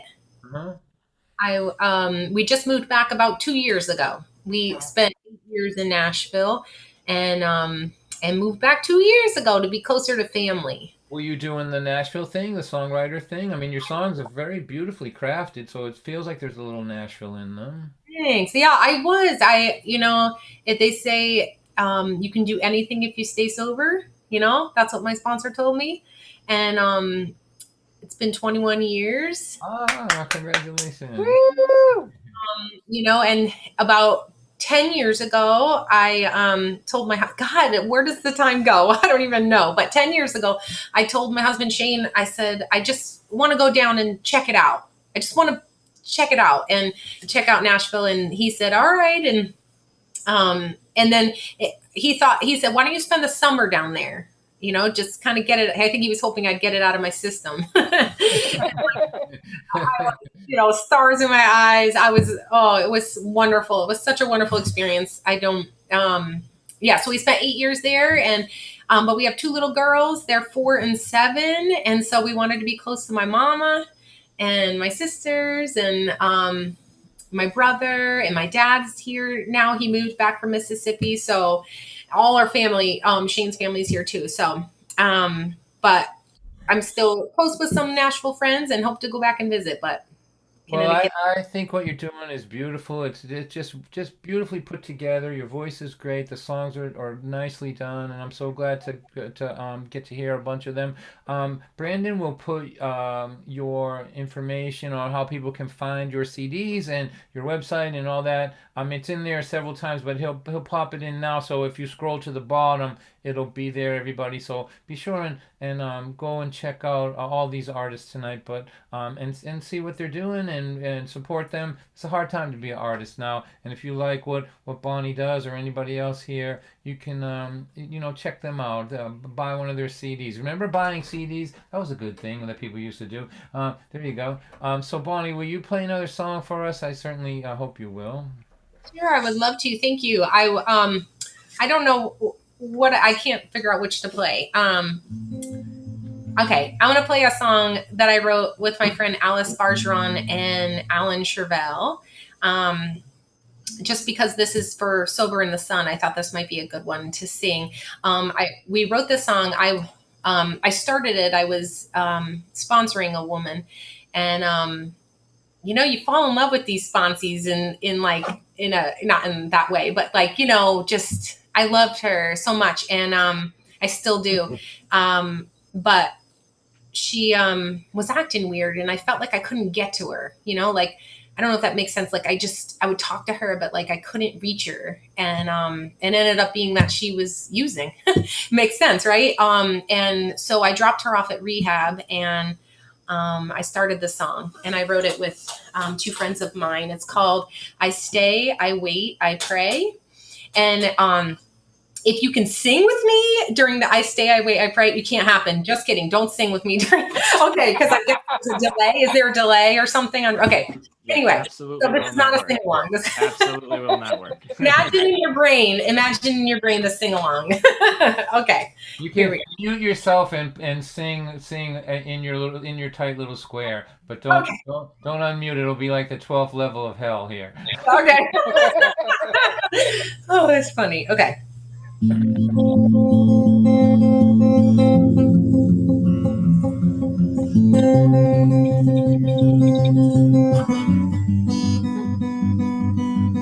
Meeting opens up with a moment of silence, serenity prayer brings you to mind, and I wonder where you've been. I know the routine when people stop coming usually leads to the bottle and running back to those demons. I wish there was more I could do to get you through that doorway, but it's beyond me and you. I believe and keep my faith. I stay, I wait, I pray. I stay, I wait, I pray. I stay, I wait, I pray. I stay, I wait, I pray. Silence on the drive on the way to rehab. What else can I say after admitting your relapse? But I've been there, I've been there. I can't change your fate in spite of myself. When your lowest place needs the highest help, that's the key to being free. I wish there was more I could do to get you through that doorway, but it's beyond me and you. I believe and keep my faith. I stay, I wait, I pray. I stay, I wait, I pray. I stay, I wait, I pray. I stay, I wait, I pray.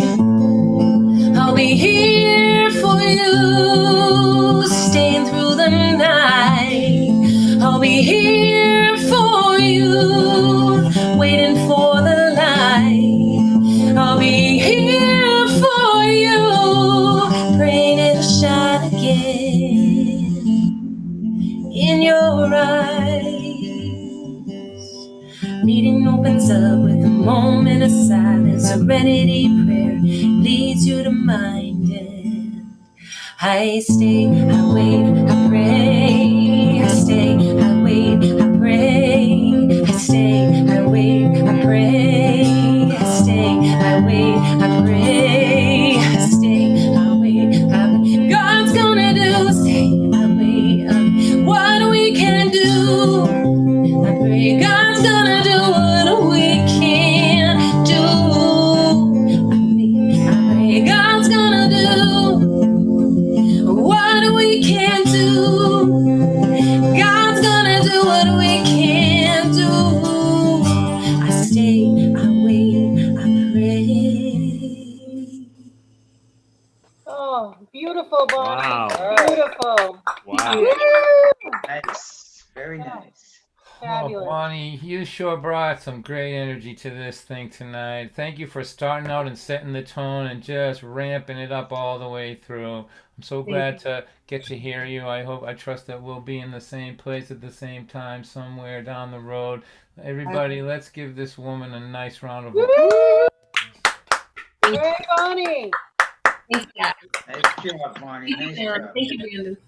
Thank you so much, Bonnie. You're welcome. All right, so John's Feckey, let's talk a little bit. Where are you, buddy? Let's see. Wait for Brendan to. There he is. There he is. Almost. Ooh, I'm spotlighted. There you go. All right, so John, I mean, I first met John when I was doing open mics. At the very beginning, probably would have been the late '80s. Does that sound right to you, John? Yeah, that sounds about right. And, Yeah. you know, so we were all banging around the same scene together, playing songs and all that. Later, we started writing songs together. That song, Angel in Pieces, John wrote the music to that, and we've written a bunch of songs lately.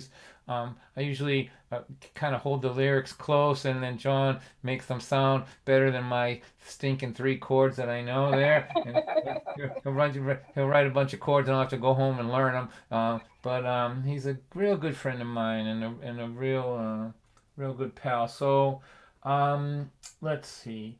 How about this, John? What would you say? Who would you say like you were really influenced by before you started getting on stage? Like who, can you point at a couple of songwriters or musicians or something that you feel like really helped you, gave you inspiration at the beginning?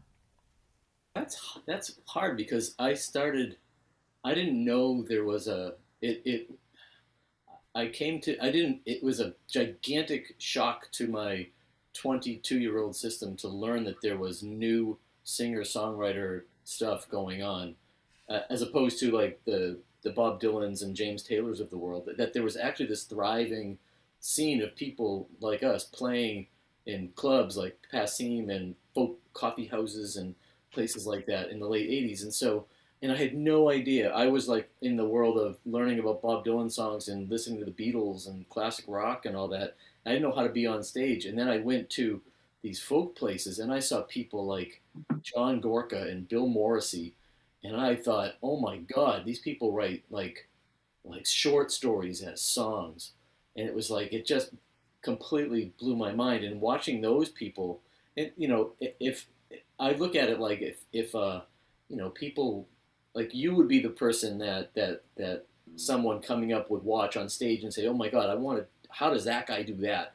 And I would see Bill Morrissey do that. And I'd be like, how does he sing these like crushingly amazing short story songs and then tell jokes in between them? And you're just like laughing. And then you're like, oh my God, in 2.5 minutes, this guy's written a novel and sung it to you, and that kind of thing was inspirational and aspirational. And I don't think I've ever gotten to it. I'm still trying to get to that kind of thing, and that's what's great about writing with you is that, you have lyrical ideas and they're always fully formed but I really want it to sound like this. All right, okay, great. It's a great opportunity for me to like have my fun with some music. And then go back and do my thing where I can take some of what you just did and learn from that and make it part of my next thing. And the process always keeps growing. And, I can't stop talking about stuff like this. So I'm going to just shut myself down. You're going to have to because I know. Your song. But that was great. So I appreciate that. And yeah, we'll be seeing you. We'll be writing some more new songs. Now you have to do it online now. But okay. So why don't you play another tune for us, please, John? All right, so this one is brand new. I've played it the first time I played it was at our End Construction reunion concert online a couple of weeks ago, and I still have the lyrics. You can't see them, but they're on a thing in front of me here. So I'm going to be kind of looking at the lyrics and trying to make my way through it. So act like it's the greatest thing you've ever heard when it's done. All right.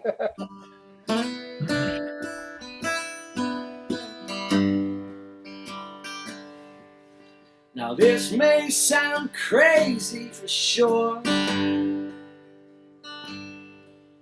but I don't need love anymore.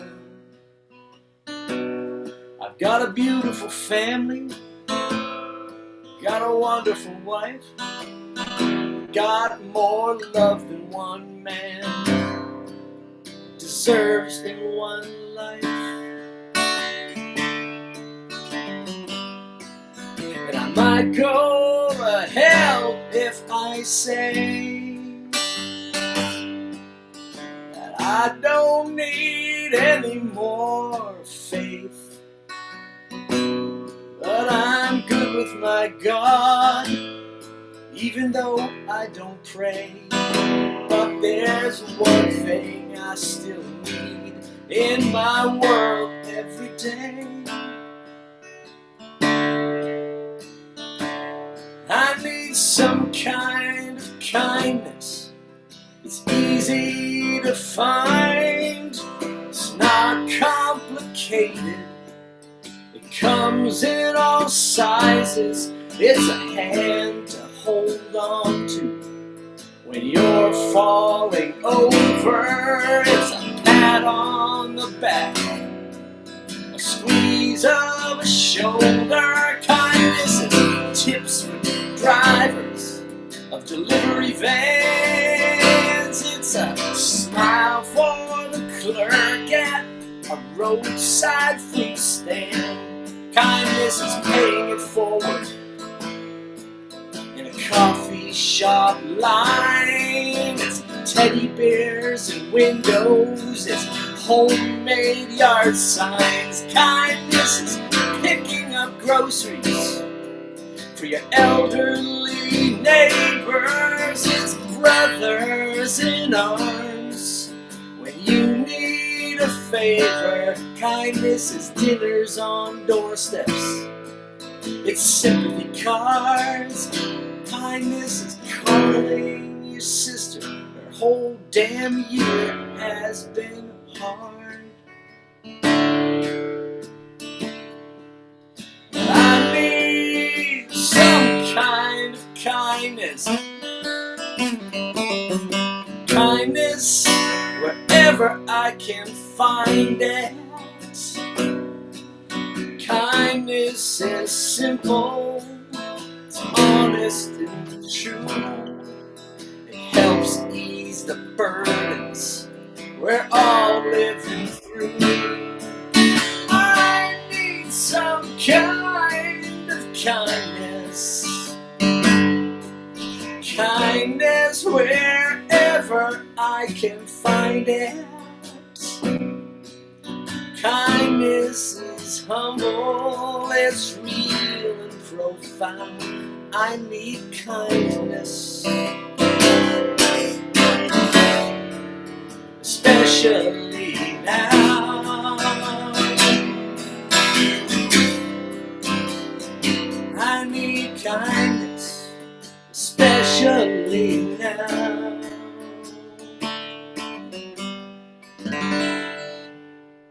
Nice, Joan. Woo! John, that's beautiful. All right. Thank you so much. Yes, that's a keeper, John. Thank you. I love it. John, thank you so much for being here, for all the years that's over in the sun, and for being my pal for all these years. You're a good guy. Look forward to doing lots more with you down the line. Let's hear it one more time for John's Feckey, please. Thank you all very, very much. It's so nice to see you all. All right, so before we get to Tony, I wanted to ask Brandon if he will just one more time put all of the donation information in all of the 3 chat rooms. That's at Facebook and YouTube and over here on Zoom, so that people remember that if they can afford it, that they'll be helping out the Dawn White Ramen Noodle Fund, of course, but more importantly, Sober in the Sun and all the work that they do. So just want to put that last reminder there as we wind this thing down. So let's go to my friend Tony, Tony Marosi. Can we spotlight him, Brandon? Hey, Don. So Tony, let's talk a little bit. So I mean, I met you pretty much through these festivals. I'll bet the first time I met you probably was in the '90s. Huh? Does that sound about right to you? Yep, it was quite a long time ago. I mean, I want to say probably almost 20 years ago. Right, and you've really, I'm really been impressed with what you've done. Not like the band is really good, but also you get out there and do good work. I mean, you're actively out there bringing these songs that you write so beautifully to people who need them, to schools, to keep kids together and all that. And so do you want to talk just a little bit about that? I know, you know, about the outreach part of what you do. Yeah, Dale and I started that a long time ago. You know, we thought, you know, Dale, everybody knows Dale, or most of you do. And, you know, mostly in schools, they have people go into schools with ties and jackets, and they, you know, they bring books and they tell the kids, you know, that you can't do this and you can't do that. And we thought, you know, why don't we go in with our jeans and sneakers and t-shirts and sing some stupid songs, you know, and let them know where we came from and what all of this took from us. and just leave them with that, you know, with the, not tell them they had to do anything, just planting the seed, you know, and letting them know that it's a choice, you know, when they leave that auditorium. And, you know, we had several kids come up to us afterwards. You know, so one of them even came to Sober in the Sun and helped me out for the weekend. And some of them have gone back out, but some of them have stayed sober and continued on, and now they're out of high school. And it's, you know, it's just a nice, fun, effective, non-threatening way to get across to the kids. Well, I think my feeling about it is that if I was a kid, your songs are really good. They're upbeat. They're funny. They're real. You know, no kid is like, if you're dressed up in a suit or you're coming from, you know, with all respect to all those people who are trying to do really good work, but it's easy for a kid to blow that off the same way he's blowing off his teachers and everybody else in his life. But kids are smart, especially kids that are street kids. And they know right away when they see you that there's nothing that they're doing that you haven't done. So don't be trying to put one over on Tony, young man. Do you know what I mean? And I think that's a powerful tool, and I think you're onto something. I think you probably do more, and when you do it, than other, you know, that it's a straighter line to where they live, you know. So congratulations on that. You also, Don, when I first met you, I mean, you had me in tears down there on the stage, you know, and I'm just going, I can't believe what I'm hearing, you know. Long time ago, you know, it was, and it stuck with me every year. I go out there and watch you, and you still have me in tears. You know what I mean? And it's the message, and I watch other people out there, and how I can tell just by looking at them that they're hearing it. You know, same with our music. You know, we look out in the audience and we can see people.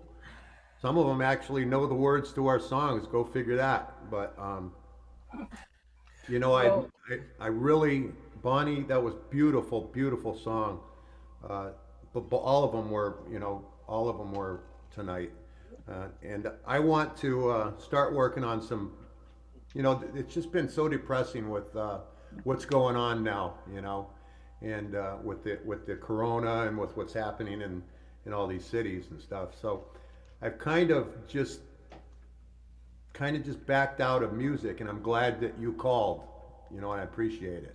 Well, I'm glad to be that guy for you, Tony. You got something to offer in this world, and I'm happy to drag you back into it whenever you want. I want to say one more thing, and this is for my friends that are watching on different platforms that don't know about this festival. And Tony, you tell me if you agree with this. I play sometimes 130 shows a year. I mean, I've been really blessed and lucky to play a lot and to tour North America and all that. But I never find an audience like this audience. And what I mean by that is their hearts are right there at the surface. They've been through a lot as a group. You know, they made bad decisions, lost people that they love. They're grasping with each other to try to get back in line and to help each other get back in line. So when you play for them, it doesn't feel like any other audience. It's almost like I just look out and there's 1,000 hearts out there without bodies on them. You know, I can just feel everybody's heart, and it's a real privilege. I mean, I'm assuming that you feel that way too. You've played for other audiences. You know the difference, right? Absolutely. Absolutely, Don. All right, Tony, why don't you play something for us? Okay, well, thank you all for coming tonight. And Thank I miss all of you, and can't wait till next year. Okay, so here's a song called It Takes What It Takes.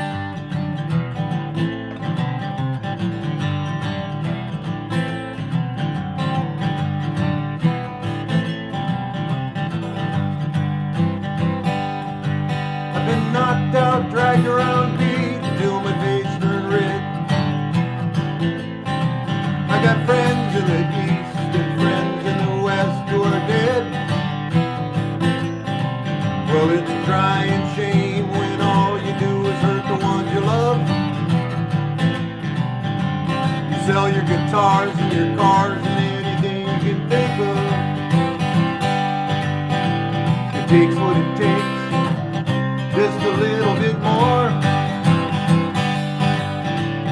go back out, try to even out the score. It never works out. Well, it's afternoon and you're just crawling out of your bed. You can't remember last night or what you did or what you said.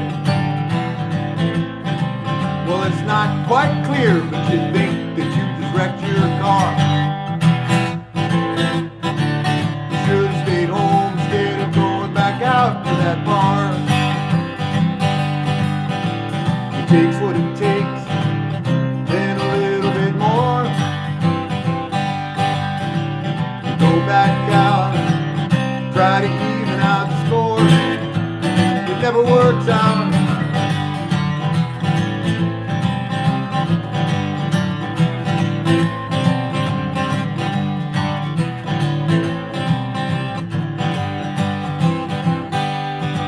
Now I've decided to choose to throw away the booze and the drugs and forget all that macho shit and trade in for some hugs. Now it's mistakes you make and the choices you take to survive.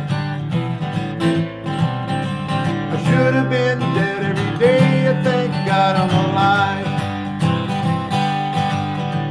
It takes what it takes, then a little bit more. You go back out, try to even out the score. It never works out.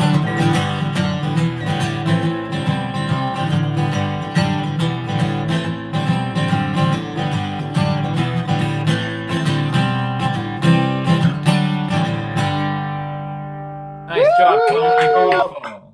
Thank you, Tony. All right. Thank you. Beautiful. Good job, Tony. Thank you, everybody. Thank you for participating in this and for all the years of friendship and support out there in the world. And we'll see you certainly next year. But don't hide. You know, you got something to say. You got something positive to put in the world there, and you got the technology to do it. Try to figure out that beautiful, colorful board. I'm sure it can help you. All right, boys and girls, I want to take this a minute here now and thank everybody from the festival. First, certain of all, Ted and Tony, of course, and Curtis. Curtis, unmute yourself. Let me just talk to you for a minute there, buddy. Where are you?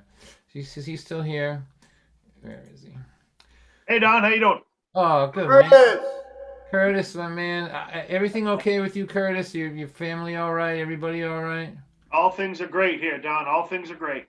Okay, good. And thank you again for all that you're doing, too. This is a guy, man, you know, Curtis told me the funniest story. He goes, I put together these crews, you know, they all got problems, and I give them a chance. He goes, I can tell when they're not doing good because one of my trucks disappears, and then he goes, Dawn, then I have to go to Lynn to find it.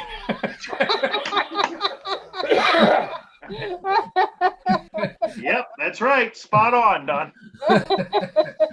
But I think the world of you, and I know that you're a climb out of bed if somebody needs you, no matter what, guy. And there's not a lot of them in the world. So much love to you, Mr. and Mrs. Curtis Wilson over there, Pan. Thank you. I learned from the best. People like you, Tony, Teddy, of course.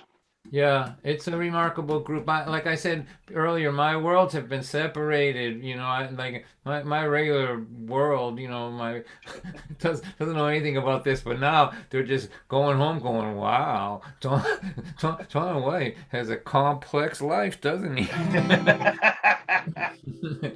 All right, so thank you, everybody, and let's thank all of our musicians and artists, the Loomers, of course, and John Feckey and Bonnie and Marosi. Thank you, everybody, for playing along.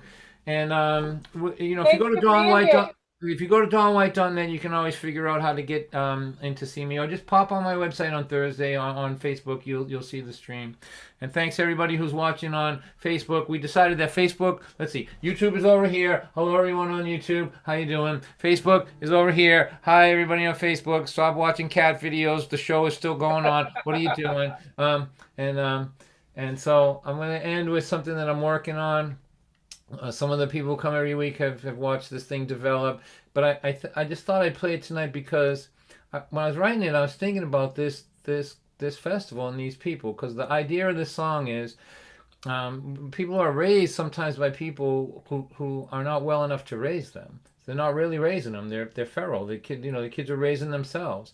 And when you see a situation like that, and there's 5 children in the family, and they all turn out not being able to function in the world, nobody's surprised by that, right? It's what you expect. But sometimes, and Sober in the Sun, the field out there at these festivals is full of people who figured out on their own, without any example, how to be kind, how to be nurturing, how to take care of their kids. When nobody took care of them, nobody nurtured them, all of that stuff. And I think it's an underappreciated miracle when somebody turns out to be all the things that they were taught not to be.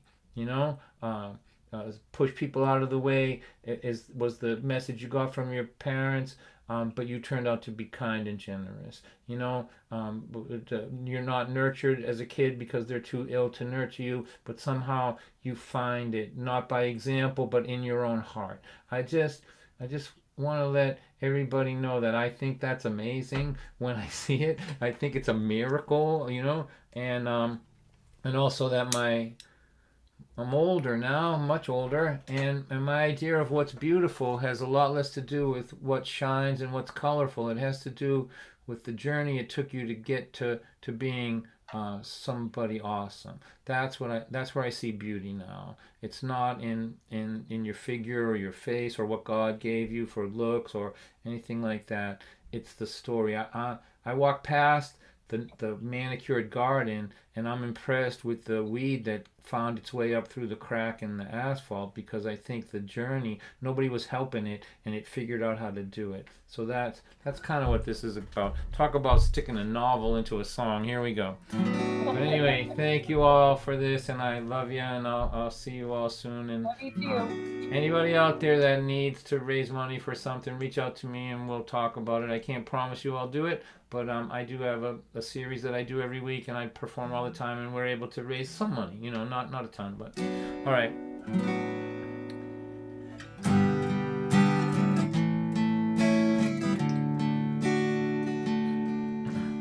You were taught by your world that empathy and kindness were the kind of things that make a person weak. They said push and grab and fight every minute of your life, and trample those between you and what you believe you need. But from the moment you were born, in your heart there was a song you could hear through all those years of fear and insecurity,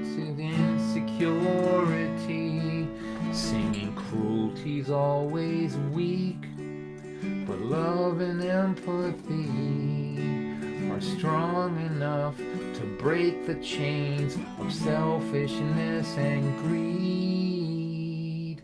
Gentle is the strongest thing to be. It's not the color of your eyes, it's not your hypnotizing smile, it's not any of the many things that everyone can see. No, it's the way you always knew what they told you wasn't true. It's how you made yourself the person that they taught you not to be. That's what makes you beautiful to me. You know it is not your fault that heroin and alcohol made them both too ill to give their children what they really need. But it sure would have been nice to be encouraged once or twice, to feel safe at night, or to have a life with just a little normalcy. But from the moment you were born, in your heart there was a song you could hear through all those years of fear and insecurity. Singing when you feel hatred in your heart, you just remember who you are, and that underneath the weight of hate, your heart cannot be free. Forgiving is the stronger thing to be. It's not the color of your eyes, it's not your hypnotizing smile, it's not any of the many things that everyone can see. No, it's the way you always knew what they told you wasn't true. It's how you made yourself the person that they taught you not to be. That's what makes you beautiful. That's what makes you beautiful. That's what makes you beautiful to me. Dawn, that was beautiful. Thank Right. you. Oh, I love it. beautiful. All right, so here, what we're gonna do now is we're gonna everybody go in the gallery view there if you want. Unmute yourselves, and if you want to talk to each other or whatever, this thing is essentially over. But if any of you guys want to talk or hang around, you're welcome to. But don't feel any obligation to stay. But go ahead and Brandon, is everyone able to unmute themselves if they so choose? Yep. They can close now. All right, so Should we I might stop get